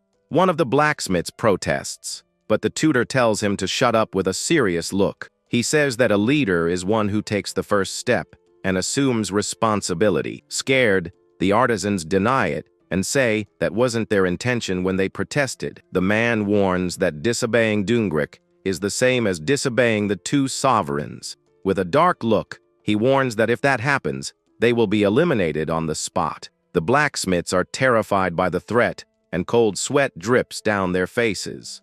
They bow and swear to obey the command of the Great Ones and follow their lord's orders. Back in the room, Seer asks if she did a good job, and the tutor praises her immediately. He then teases Citri and praises her, even though she isn't a child desperate for it. He then changes the subject and proposes, discussing their little business venture. In exchange, he offers her high-quality armaments and a share of the profits. She then asks for 50% of the profits, and the tutor calls her a scammer to her face. She gets annoyed but quickly lowers her offer to 10%, afraid of losing the deal. He then says she's shameless and that for 10%, she can forget about the weapons. The girl explains that the operation is his and that the quality of the weapons will be on another level. Citri agrees to lower her share, and he proposes 5%, guaranteeing a good return. She doubts he knows that, and he pretends to be offended by her lack of trust. She accepts the contract but doubts they can replicate the weapons of the captured humans. He explains that for a demon king, standard weapons don't matter, hence the delay. But a demon king can't do everything alone, which is why the army needs weapons. With the research data, he guarantees they will reach the human level soon. She gets annoyed and says it's not for free, but he reminds her she won't lift a finger. The man reveals that she will take on all the risk, and that her reputation is at stake. She panics and wonders what this risk is and what he's planning to do. With a smirk, the tutor says that nothing in this world is free, Your Majesty Citri. In a dark dungeon, we see several captured adventurers locked in a cell. A girl named Eri asks what happened to Luke, and Dane tries to calm her down. Suddenly, one of the guards grabs a prisoner by force and drags him out of the cell. The prisoner screams to be released and struggles, trying to break free from the guard's grip. Dane and Eri are taken outside, and the young man asks where they are going now. The tutor stops them and asks for their names, and they introduce themselves as Eri and Dane. With a serious look, the man asks if they happen to know someone named Luke. The two get angry and shout that it's a joke, and that the demons were the ones who took him. With a smirk, the tutor confirms that Luke operated in the city of Sodor. He then asks Kane to bring a pen and paper, and the butler is very confused. The man draws a portrait and asks if the two prisoners recognize the person. They are shocked to see the drawing and shout Luke's name, asking how he knows. The tutor then asks Kane if this man was in the operation, and he confirms it. With a malicious smile, he thinks that an incredible stroke of luck has just fallen into his lap. He then orders the two to be taken to his office and goes up the stairs. He thinks that he needs to be careful with humans, as 3 heroes can appear in the game, and he knows very well who one of them is, and the scene shows us Luke, the hero of the sword. He then realizes that Adelberg wouldn't leave a mind-controlled human alone. Kane announces the prisoner's arrival, and the tutor prepares for his next step. He thinks about Dane and Eri's potential in the game, and that it would be a waste to sell them. The man then faces them, and tells the two of them to work for him from now on. Kane is shocked and says he can't put them under Seer's command, because they are human. The tutor reassures him and says he knows what he's doing, and there's nothing to worry about. He then makes the proposal, saying he will spare their lives and compensate them for their skills. Dean asks what happens if they are locked back up, and the tutor reveals their fate. With a cold, emotionless look, the man reveals that their friend has already been eliminated. The girl is in shock at the news and can't believe what she just heard. Eri becomes enraged, and Kane holds her back, but the tutor says they weren't the ones who did it. He reveals that the Sodor Guild master was responsible, and that it's up to them whether to believe it. The two are shocked by the revelation, and the tutor tells them to make their choice now. Dane questions if he can trust a demon, but Eri seems to consider the proposal. With a determined look, the girl says she will accept the offer and work for him. Dane gets angry and asks if she's gone crazy, but Eri reminds him of the promise of payment. She recalls the treatment they received from humans, and how they were despised and ignored. With tears in her eyes, she shouts that she doesn't want to be a slave, and will fight for her life. With a determined look, she says she'll make a deal with the devil if she has to. Dane grinds his teeth in anger, but seems to have no other choice but to agree. He accepts the proposal and asks what they need to do to fulfill the agreement. The tutor says they are useless now and need to train to become strong. He then gives them 3 years to prove their worth and threatens them with a smirk. The scene changes, and the tutor announces that today is swordsmanship class day, and Seer gets excited. He thinks about teaching the girl the basics and calls her over to start the day's lesson.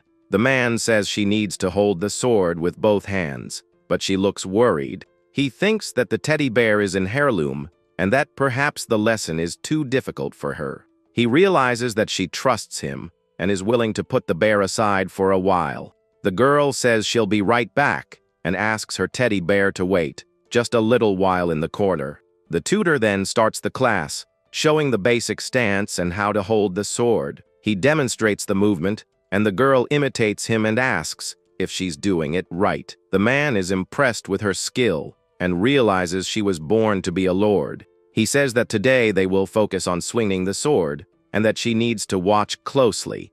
With a quick and precise movement, he shows how to make the perfect cut with the sword. The girl is mesmerized by the demonstration, and the tutor says it's her turn now. She then gets into position and prepares to imitate the movement her teacher made. A red aura surrounds her body, and she prepares for the attack with great force. With a single blow, the girl creates a huge crater in the ground, shocking her tutor. The man's jaw drops, and he can't believe the power his student possesses.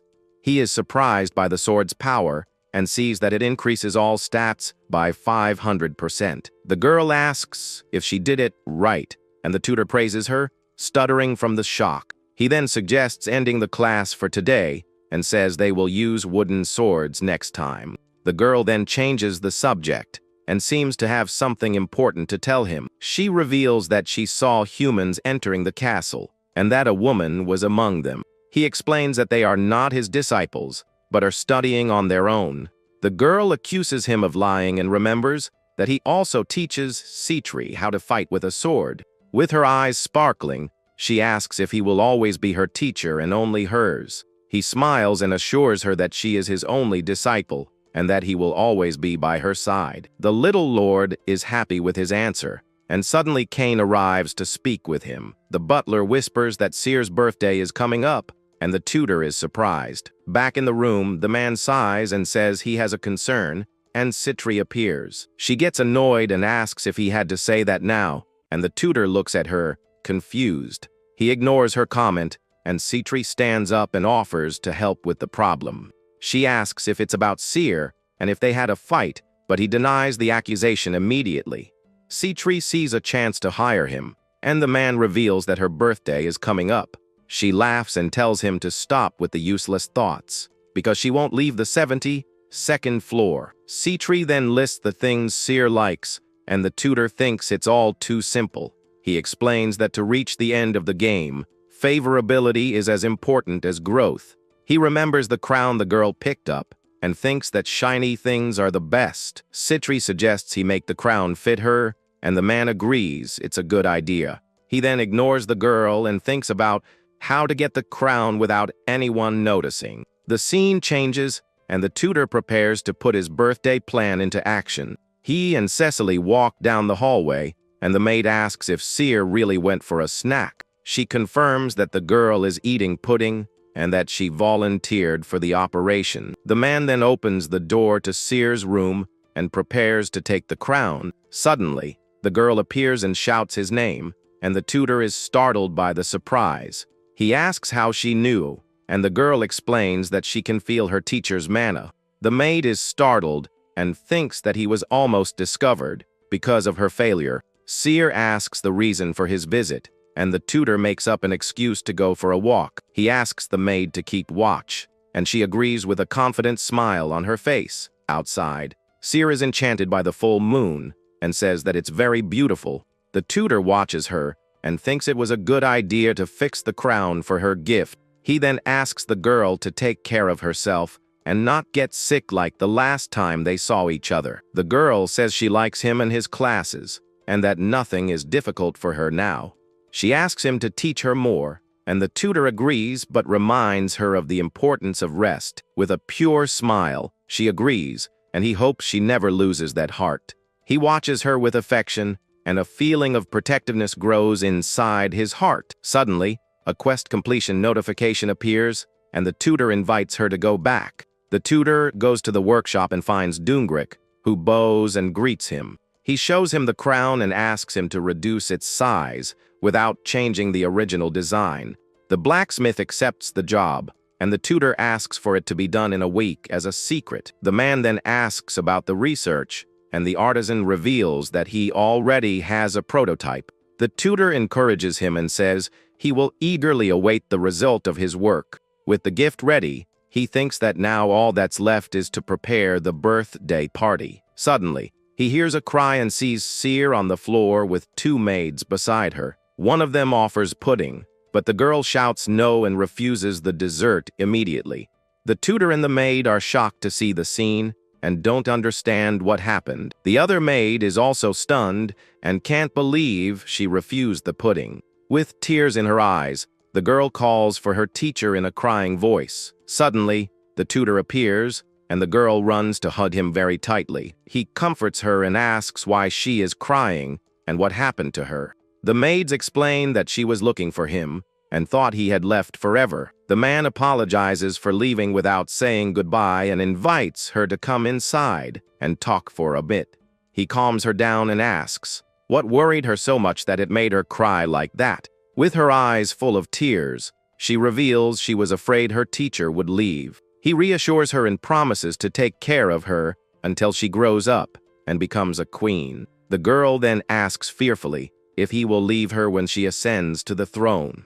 The tutor thinks that he can't reveal his true goal of returning to his world. He lies and says he will stay by her side forever, and the girl calms down a little. He invites her to eat some pudding, and she accepts, but a dark voice warns her about the lie. She realizes he will leave when he achieves his goal, and that she can't let that happen. With a determined look, she decides she will do her best so that he never abandons her. With a gleam in her eyes, she swears she will never let him go and that he is hers forever. A week later, on Seer's birthday, everyone gathers to celebrate the occasion. The little lord thanks everyone, and the soldiers comment on her cuteness and grace. The vice captain then hands her a gift and says that he and the commander prepared it. She is delighted with the gift and thanks him with a radiant smile on her face. Suddenly, Citri and another man arrive, and the tutor wonders about her gift. She smiles and has the gift brought in,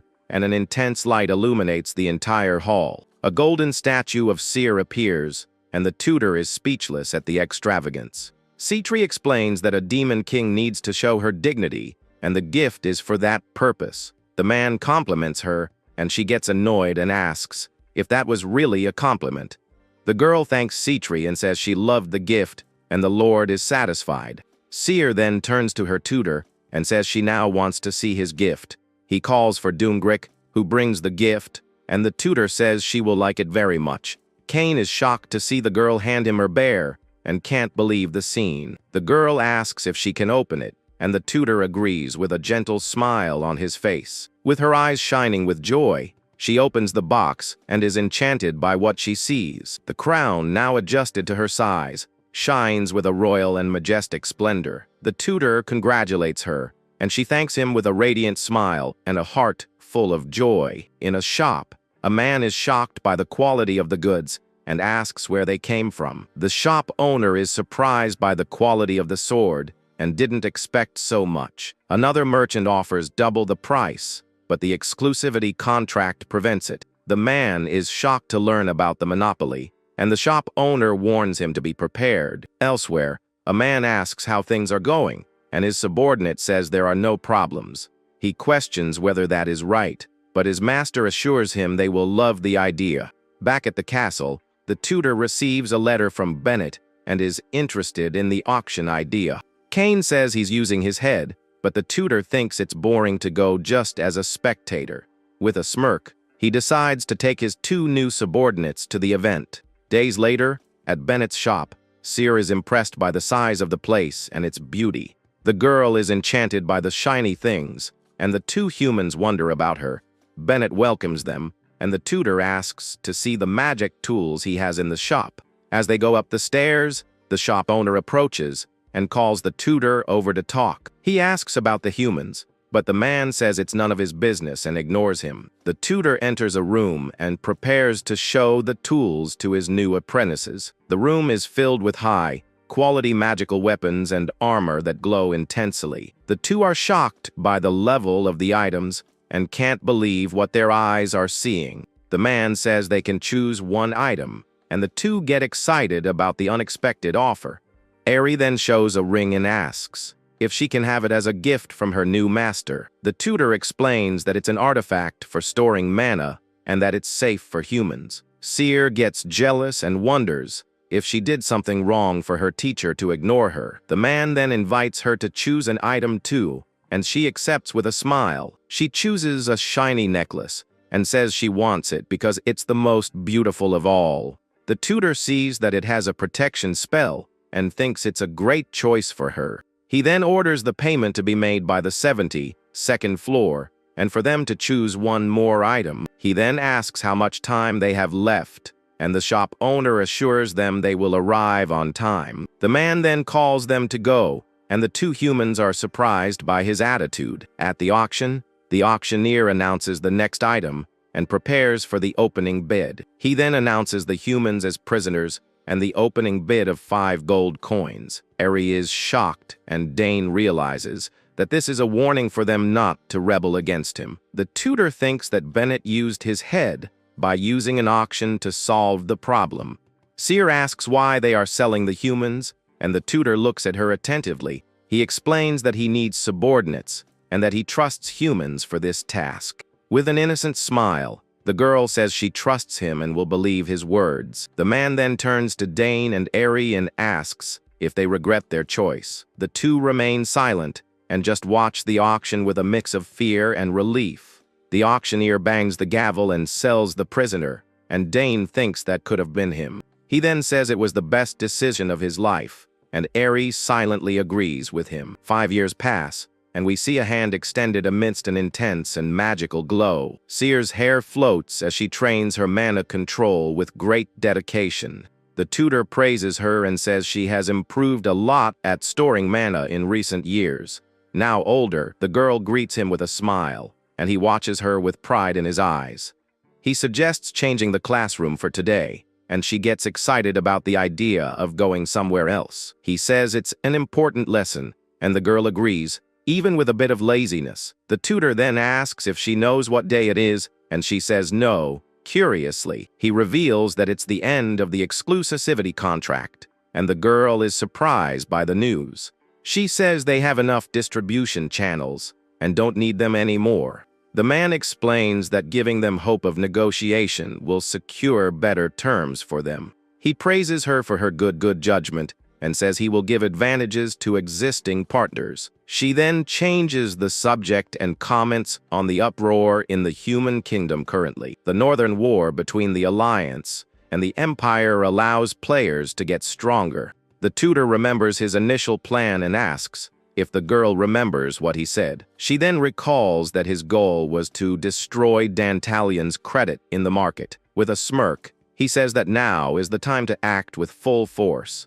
In a room, the trio meets with the merchants and announces they will not renew the contract. In return, he makes a new proposal and shows a bag with a mysterious glow.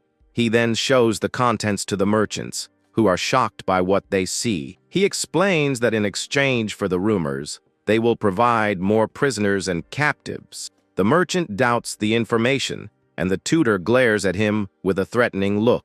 He realizes that spreading the rumor will make Dantalion an enemy, but the other option is worse. Seer worries, but the tutor says if they refuse, he will find other partners.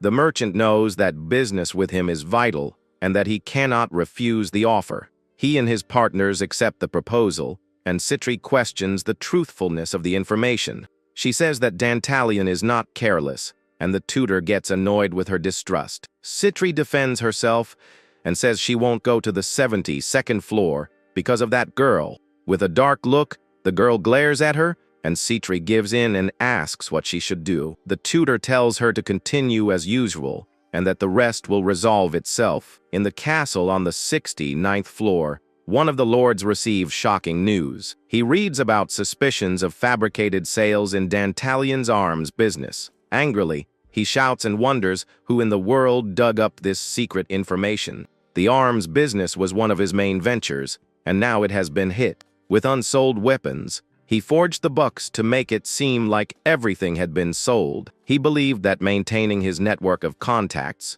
would be more profitable in the long run. His advisors inform him that they will soon find the source, and he worries about something else. One of them reveals that the forges are demanding what he owes, and the situation worsens.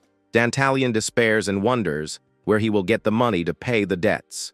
An advisor suggests selling the stock to pay the forges, but the loss would be enormous. Another reminds him of what happened to Andromalius, and that Citri will attack if he shows any weakness. With few options, he decides to contact Decorabia to ask for financial help. The tutor watches everything from afar and is amused by his enemy's struggle to survive. In Nain's new office, he and Seer discuss Dantalion's current situation. He explains that Decorabia will squeeze every last coin out of him to help him stay afloat.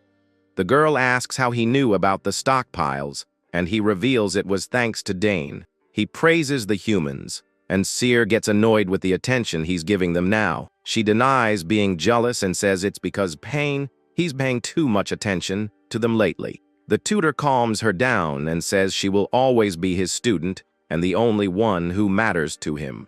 He then asks for her opinion on the situation, and she says it's the perfect bait. With a smile, he agrees and asks her to call the commander for a new mission. In the throne room, Seer summons Commander El Raza for an important audience. The commander reports that Dantalion asked Decorabia for help and that a delegation will be sent. The tutor then faces her and says that's why she needs to take care of them now. He hands her a sword and says she will use this weapon on the mission. She realizes the sword is not theirs and that it was forged on the 69th floor. With a determined look, she understands the plan and prepares for another of his schemes. She promises to complete the mission for Her Majesty, who is now a true ruler. Back in the room, Seer asks if she did a good job, and the tutor praises her greatly. He then asks what kind of doll she wants as a reward for her good work. With a serious and determined look, the girl says she doesn't want a doll this time. She turns and leaves, and the tutor wonders if this is her rebellious phase. At the portal between the floors, the commander warns that their identities cannot be exposed. The commander explains that the delegation has 15 members, and each will handle 2 targets.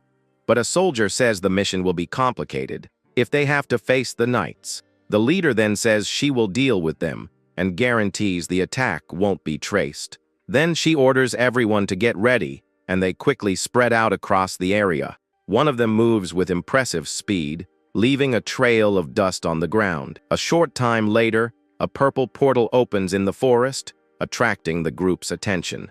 Decorabia's delegation emerges from the portal, and the commander notices there are no knights. With that, she leaps and prepares to launch the surprise attack against the targets. In the blink of an eye, a slash of red energy advances towards the enemies. She then shouts to her soldiers and orders them all to attack with full force. The mages are caught by surprise and wonder where the opponents came from. After the battle, the commander says that should be enough and that they will return. In his castle, Dantalion is shocked to learn that the delegation has been annihilated. His advisor confirms the news and says they must inform Decorabia immediately. Dantalion denies involvement, but despairs upon learning that one of his swords was found. The advisor explains that Decorabia will use this as leverage to pressure them even more. At this, Dantalion realizes that everything has Citri's mark on it, and that it was a well-crafted setup. Angrily, he decides to send a letter to Decorabia and prepare for war. At that moment, a soldier enters and announces that Decorabia's army has already crossed the portal. His advisors realize the timing was perfect and that Decorabia may have orchestrated everything.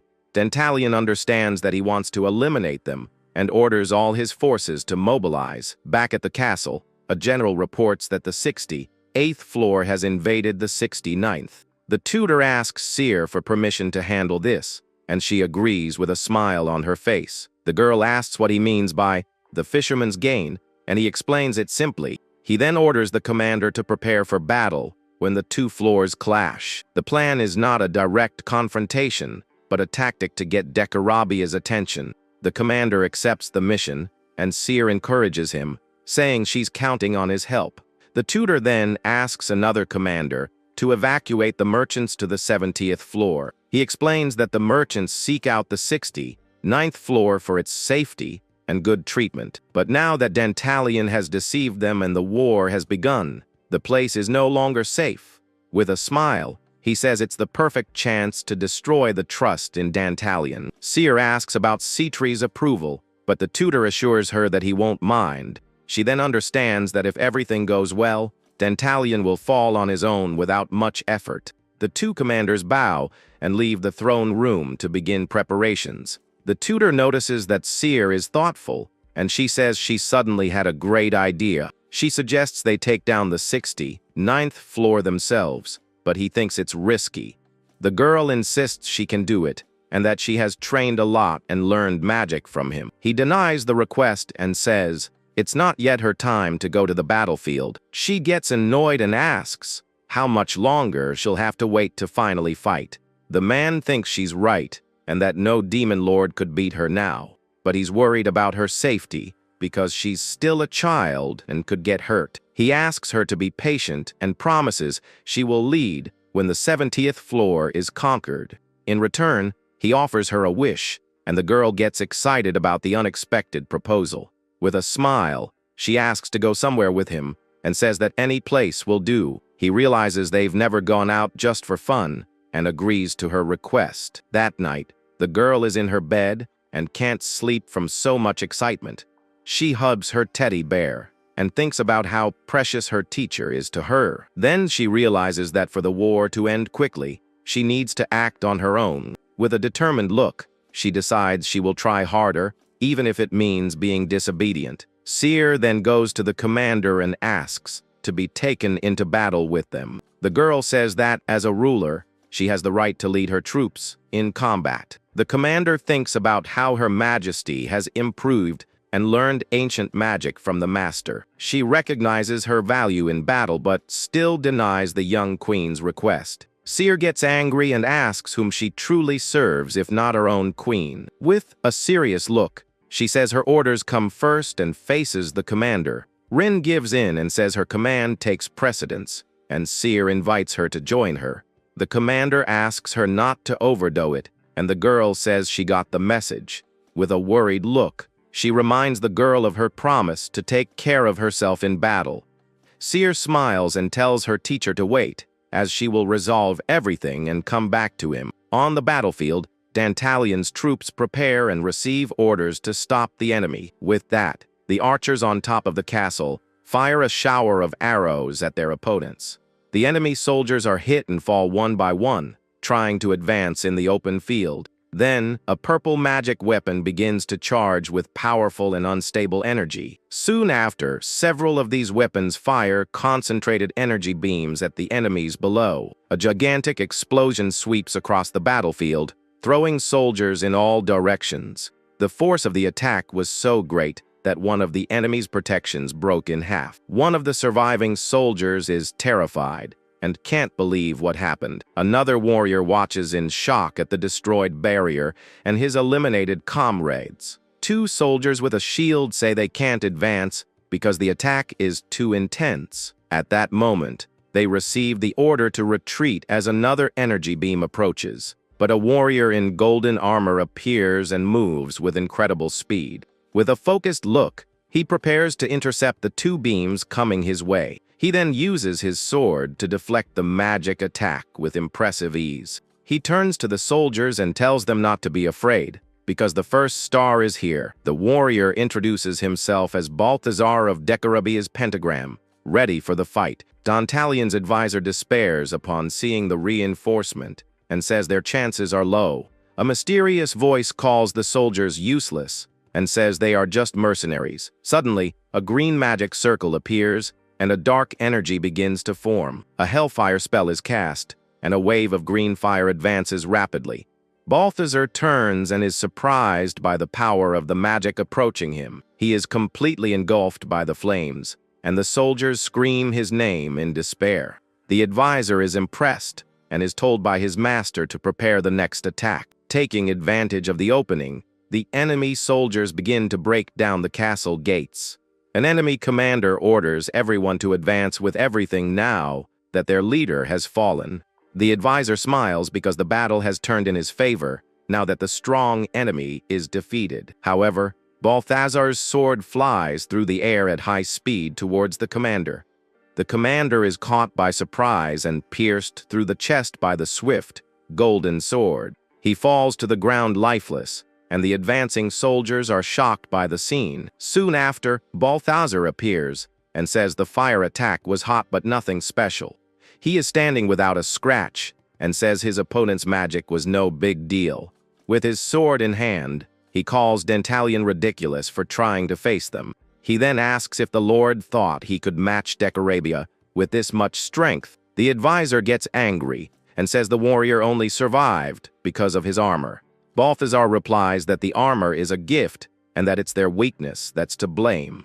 With a serious look, he says that since they have nothing left, it's time to end this. Just then, an explosion occurs right on the ground where the golden, armored warrior was standing, but he manages to dodge at the last second and jumps away from the magic's impact. Someone laments that he dodged, and Balthazar lands and asks who is speaking to him. Seer then appears with a smile and confirms that it's her, surprising everyone.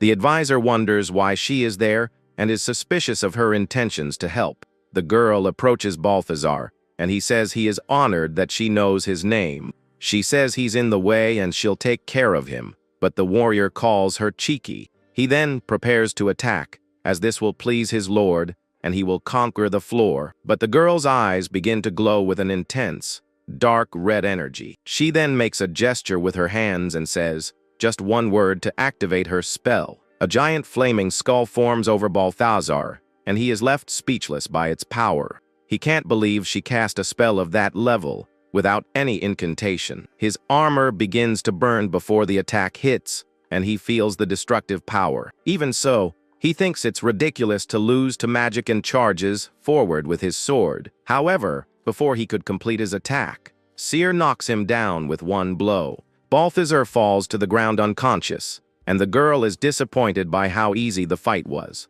The advisor is shocked because he couldn't even see her movements. They were so fast. Commander Lin arrives on the battlefield and calls out for Her Majesty, worried. She asks what the queen was thinking, advancing alone, and Seer greets her. With a surprised look, the commander notices the fallen warrior and recognizes him. Another soldier is impressed with the feat, and the commander tells him to be quiet and warns the queen. The girl asks why and says they just need to eliminate all the enemies to solve the problem. The commander explains that those are not all of them, and that the other members of the group will come. With a wicked smile, Seer suggests blaming Dantalion and pretending they came to help. The advisor watches the scene from afar and feels a frightening aura coming from the two of them. The commander questions the plan, but the girl says they can force a deal with Dantalion.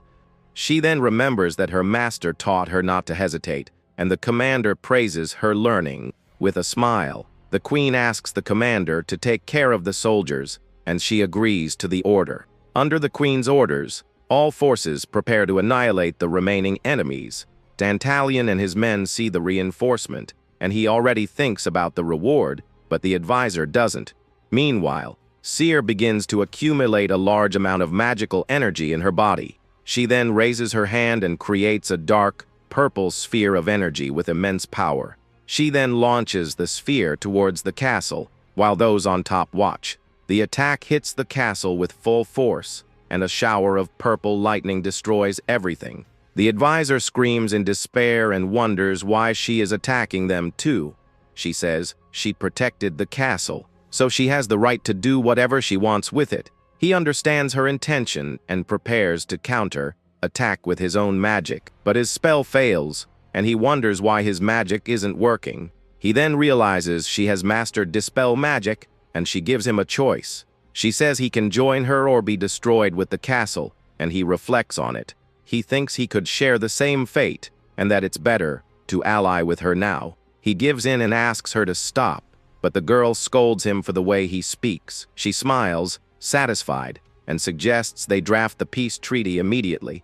In a conference room, the group gathers to finalize the details of the agreement. The commander asks if she's sure and reminds her that this is the first time she has disobeyed. Seer gets nervous and wonders if her master will be angry about her disobedience. Suddenly, The tutor enters the room with a dark look and calls her name. Everyone in the room falls silent and looks at him with a mix of fear and surprise. With an angry look, he approaches the girl who calls him master. Frightened, she tries to explain herself, but he interrupts her with a quick and unexpected gesture. The tutor hugs her tightly, with evident relief on his worried and tense face. He says she is safe and that he is relieved to find her well and unharmed. She is surprised by his reaction and apologizes for her disobedience.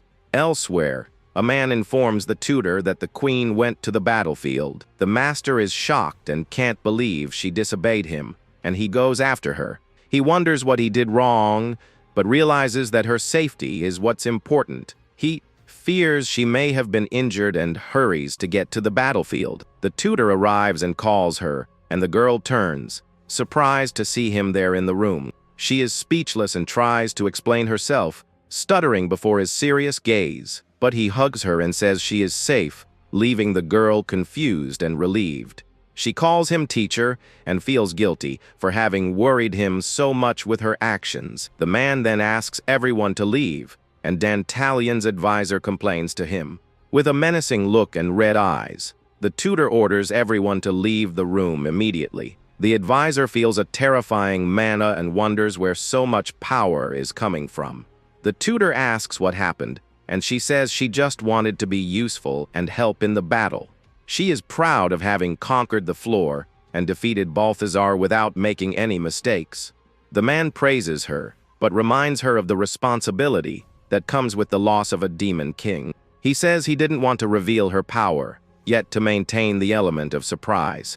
The girl hands him the peace treaty and asks if he wants to take a look at the document. He reads the plan to move the base to the 69th floor and absorb the merchants. With a smile, he praises the plan, and the girl asks if he will grant her wish. He confirms they will go out together, and the girl gets excited by the unexpected news. But he says they first need to deal with Decarabia, who won't just stand by. The tutor resumes the meeting and asks about the size of Decarabia's army. The advisor is irritated by the girl's informality, and the tutor gives her a serious look. He then corrects his posture and says the army was reduced by half in the battle. The tutor wonders if there's a way to win without destroying the current infrastructure. Seer blames herself for the situation, but the tutor consoles her and tells her to learn from her mistake. He then says he will take care of the situation personally to fix this mess. In the castle on the 68th floor, Decarabia is furious with the news of the failure. He yells at his subordinates, accusing them of incompetence and of tarnishing his name. They bow and ask for one more chance to defeat Dantalion and fix their mistake. With a dark look, he agrees but demands that they bring him Seer's head as well. He warns them that if they fail again, their own heads will be on the line this time. Later, one of the subordinates admits he only said that to survive the moment. Another asks if he has a plan, but he says no and laments the loss of Balthazar. A winged woman complains about having to fight somewhere else and argues with her colleague. Another defends her and says that retreating against Rin El Raza wasn't a bad choice after all. He is surprised by the young demon queen's strength and suggests eliminating her soon. One of the generals says they still have superior numbers and can win with brute force. Another says that Citri might be their ally, but she won't risk getting into a war. They agree to attack first and prepare for battle when something happens. A soldier enters and announces that the enemy is attacking, surprising everyone. Elsewhere, the tutor and the commander are walking, and he praises her work. The commander asks if they can win without Citri's support, and he says he doesn't know. She is surprised, as he always has a plan and never acts without a good reason. He admits he used to be like that, but now the situation is more complicated. She asks why he is taking such a big risk, and he says it's to minimize losses. The tutor then orders her to stay with the soldiers, and the commander worries about him. She asks if he is going alone, and he says no, touching her shoulder to calm her. He reveals that he will take the two humans with him, and she is surprised by the decision. The man says he knows she doesn't trust them, and that today is the day to test them. He turns to the two of them and asks them to prove their worth and show their growth. He wonders if he can do this, as he only won the other one because of the surprise attack. He feels the anxiety of uncertainty and knows his body is strong but doesn't know its limits.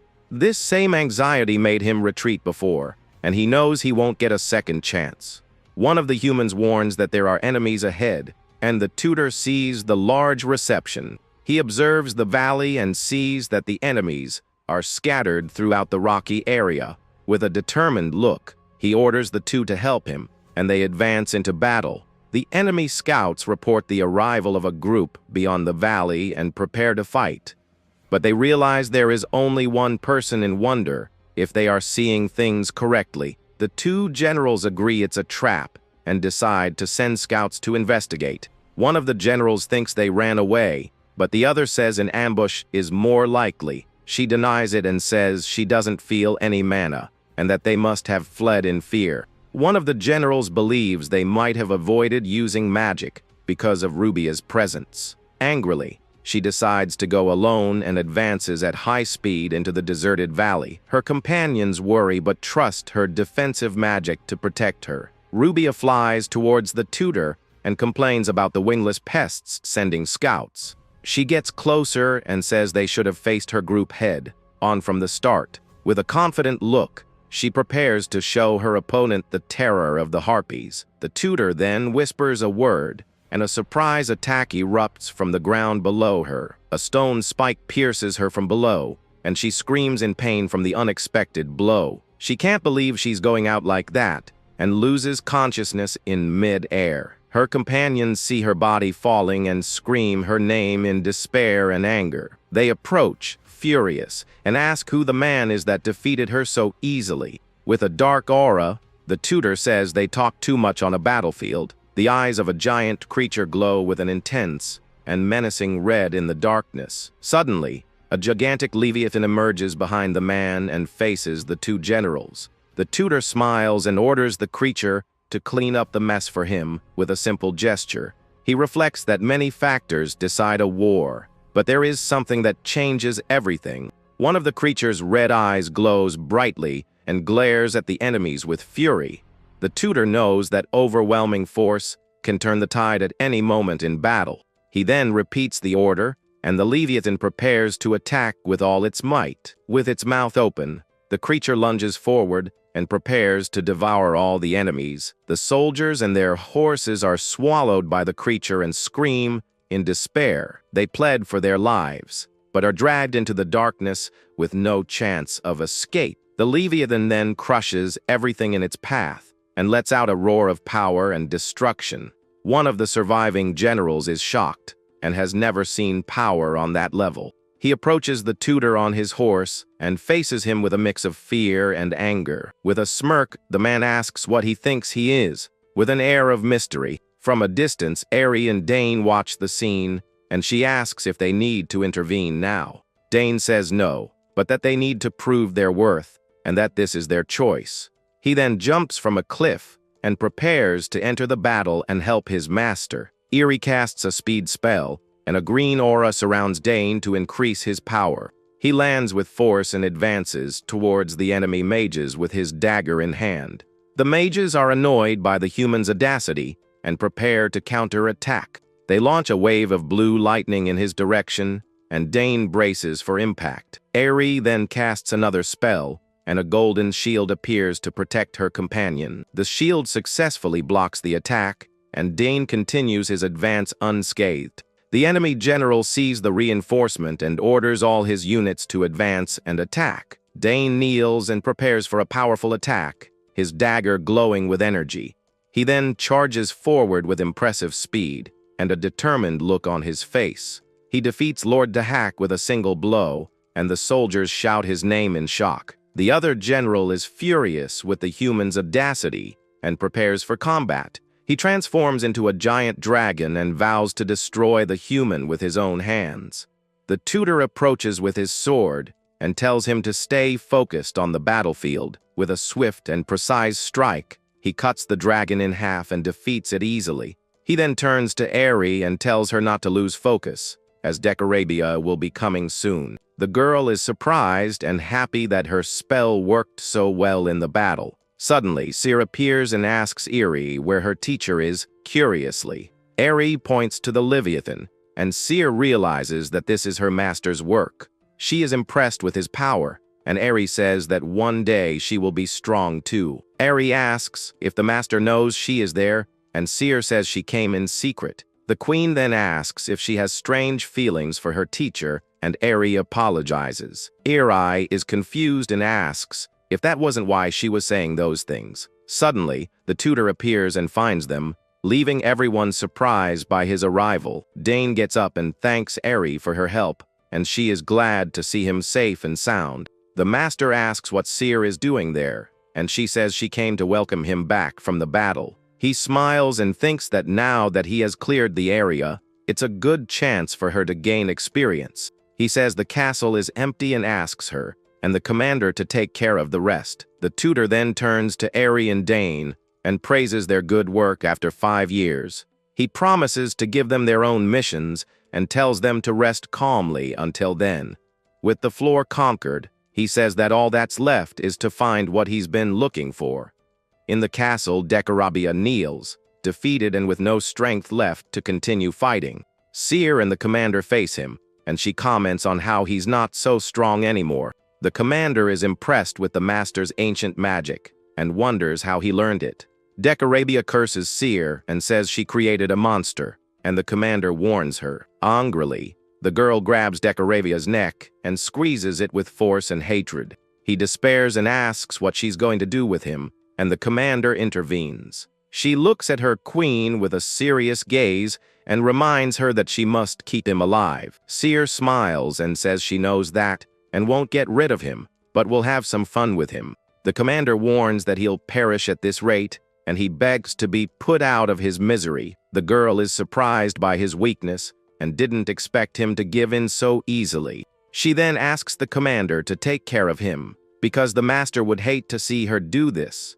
The girl says thanks, and the tutor suddenly appears and asks the reason for the thanks. She gets startled and says it's nothing, and the master is suspicious of their strange attitude. He then sees Dekarabia's body on the floor and approaches to confirm his identity. With a serious look, he says she must be honest, and she apologizes to her teacher. The tutor approaches Dekarabia and says she really hurt him badly. He lifts him up and says at least he's not gone, but Dekarabia would rather be. The commander asks why he kept him alive, and he says he's not like Dantalion. With a smile, he says he won't let him live, but will use him for his plans. He then asks if Seer knows about the Starstone, and she confirms it's from the floor. The man says he will use Crowley to confirm what Dekarabia says about the mines. Seer asks why not capture the others, and he says that demons can't be controlled. He then says it was good, and that he had no idea his strength was so great. He then turns, and a woman in a black dress and horns appears in the throne room. Citri says she heard he needed her and comments on the interesting scenes she found. Seer gets annoyed seeing her and realizes it's because of her that she can't go up. The white-haired girl wonders if her master will use his ability in front of her. Citri asks them to take Seer out of there, and he agrees, saying he needs to concentrate. The commander and Seer leave the room, and he prepares to use his special ability. The girl asks how Citri will find the mines if her ability is fire. Citri approaches Dekarabia and says there's something she'd like to know from him. She then asks him to reveal the location of the mines, and her eyes glow with power. She says he can tell her everything, and a pink energy surrounds the two of them in the room. Her power doesn't work on someone of equal level, but in his state, he will yield. Dekarabia reveals the location, and Citri rewards him with a feeling of warmth and pleasure. Citri thanks him for his help, and he says they need a new source of income and an item. With that, the horned woman asks if he isn't being greedy, but says she helped find the mine. The tutor says that because she asked so directly, he wants to change the deal, and she gets annoyed. He then says he'll split the Starstones if she lets the floor officially be hers. He then calls her shameless for wanting to take a castle without sending a single soldier. Citri gets nervous and says that if she conquers floors, Everyone will keep an eye on her and her power. At this, he smiles and says she's noticed, and the woman gets annoyed and asks if he thinks she's an idiot. He then offers half the production and asks if she accepts the alliance proposal. She extends her hand and thinks that half the production is a risk worth taking now. Seer then grabs the man's hands from behind and says they have a deal. The tutor says Seer should handle this, and the girl smiles with the responsibility. With that, the white-haired girl looks at Citri with blue eyes, intimidating her with her gaze. The horned woman says a quick goodbye and says she's leaving, and Seer wonders what got into him. He then asks if the girl wants to go on the trip before or after settling everything there. The man suggests he take care of the mines, and she agrees and calls him teacher, excited. Later in her room, Seer looks at her hand and thinks it's been a while since he's held it. She thinks she's not a child anymore and that he can't pamper her, but she still wants him to. With a smile, she thinks that on their trip, she will hold his hand as much as she wants. Elsewhere, a winged creature asks if the mine is abandoned and if it can sleep. The tutor explains that he brought it so it could use its ability to differentiate ores. He tells it to look for a golden bracelet in the deepest layers, and the creature obeys. With a nod, the man says he doesn't know the reason, and the creature thinks he's hiding something. He thinks it's strange, and that it makes no sense to hide something there, since it's just a game. Looking around, he thinks that Decarabia lived like a king just with these starstones. With a smile, he says that now half of all that belongs to them, and the creature is startled. He then prepares himself, as the news will reach the lords, and they might form an army. Suddenly, the creature calls him and says it found something that isn't a starstone. With his hand glowing, a material screen appears, and he casts a spell on the ore. His extraction magic glows, and the energy concentrates on the ore cart in front of him. An intense green light comes from his hand and extracts the item that was hidden inside. A golden bracelet floats up, and he praises the good work of his winged servant, Argol. He picks up the item and remembers its name is the ancient golden bracelet, and that it increases growth. A screen shows the bracelet's stats, and Argol is surprised by the item's power. Argol shrinks back and asks him to withdraw his mana, because it's too strong, and he is surprised. The creature says it felt its body about to break, and the man apologizes for the excess. In a room, the advisor asks if they really need a blood seal, and the girl confirms it. Seer threatens to do the same thing she did to Decarabia, and the advisor agrees to make the seal. With his finger, he seals the document and says he has completed the task given to him. The girl then warns him to answer quickly since he was once a demon lord and knows how it works. With the seal in his hand, he calls her Majesty, and she says they are finished and can go. She then asks the tutor if she did something wrong, and he praises her for acting like a lord. The girl gets excited and says she wants to go to a quiet place with a beautiful view and few people. He agrees and says he will prepare everything for tomorrow, and that she can rest for today. With a smile, he hands her the golden bracelet and says he prepared it for her. The girl happily takes the gift and thanks her teacher for the unexpected surprise. He tells her to always wear it, and the girl thinks she can't let him go, no matter what. In a human city called Chelano, Dane says it's been a while since he's been in the human realm. In a flashback, the tutor sends them to investigate the drop in the number of humans on the second floor. Dane says he's going to the city of Hermes, and that they'll meet once a month there. Irie asks if they'll be able to blend in with fake identities, and Dane calms her down. The young man says he knows it's hard to accept, but this is the reality they face now. He then reminds her that there's no one left who remembers them there, as a long time has passed. With that, the young man warns her to be careful and not get involved with strange people, and the girl gets annoyed. He then hands her a necklace and tells her to use it if anything dangerous happens to her. He explains that it's a warning, and if hers breaks, his will too, and then he says goodbye. The girl walks alone and complains that he treats her like a disaster, but someone calls her. At that moment, 4 men surround her and tell her to hand everything over, and the young woman thinks her friend was right. She says they don't look like real bandits, and asks why they are doing this. One of the men gets angry and says the country is in chaos, and they have no other choice. The girl is surprised, and the man explains that the 5 great houses have gone crazy and are attacking the people. He is amazed that she doesn't know, and the young woman says she spent 5 years in the mountains, and they feel sorry for her. Then one of them thinks she's lost her memory and invites her to go with them, but she refuses the offer. One of the men is doubtful and says if a knight heard her, he'd call her a witch, and she is surprised. He says the temple announced that the disappearances were the fault of witches hiding in the human kingdom. The man then says they destroy villages and take the children, and one of them laments for his daughter. The girl finds it strange that knights would act without proof, and that adventurers would let themselves be used. One of the men says she doesn't understand, and that the announcement came from the grand temple of the Holy Kingdom. He adds that when the Pope speaks, everyone must obey, and the young woman is in shock. Elsewhere, we see the grand temple under the moonlight on a starry and calm night. Inside the temple, a shower is seen, and water falls in a luxurious and elegant bathroom. Suddenly, an older man in a robe comes out of a room with a smile on his face, looking excited. He approaches a woman lying down and asks how the investigation into the demons is going. The man introduces himself as Pope Cernius and reports that they found collaborators of the demons. The Pope thanks her, and she says he's the one doing all the hard work and praises him greatly. He kneels beside her and says she is the only one who truly appreciates his efforts. The woman named Lily gives the Pope a mischievous smile and looks at him with her red eyes.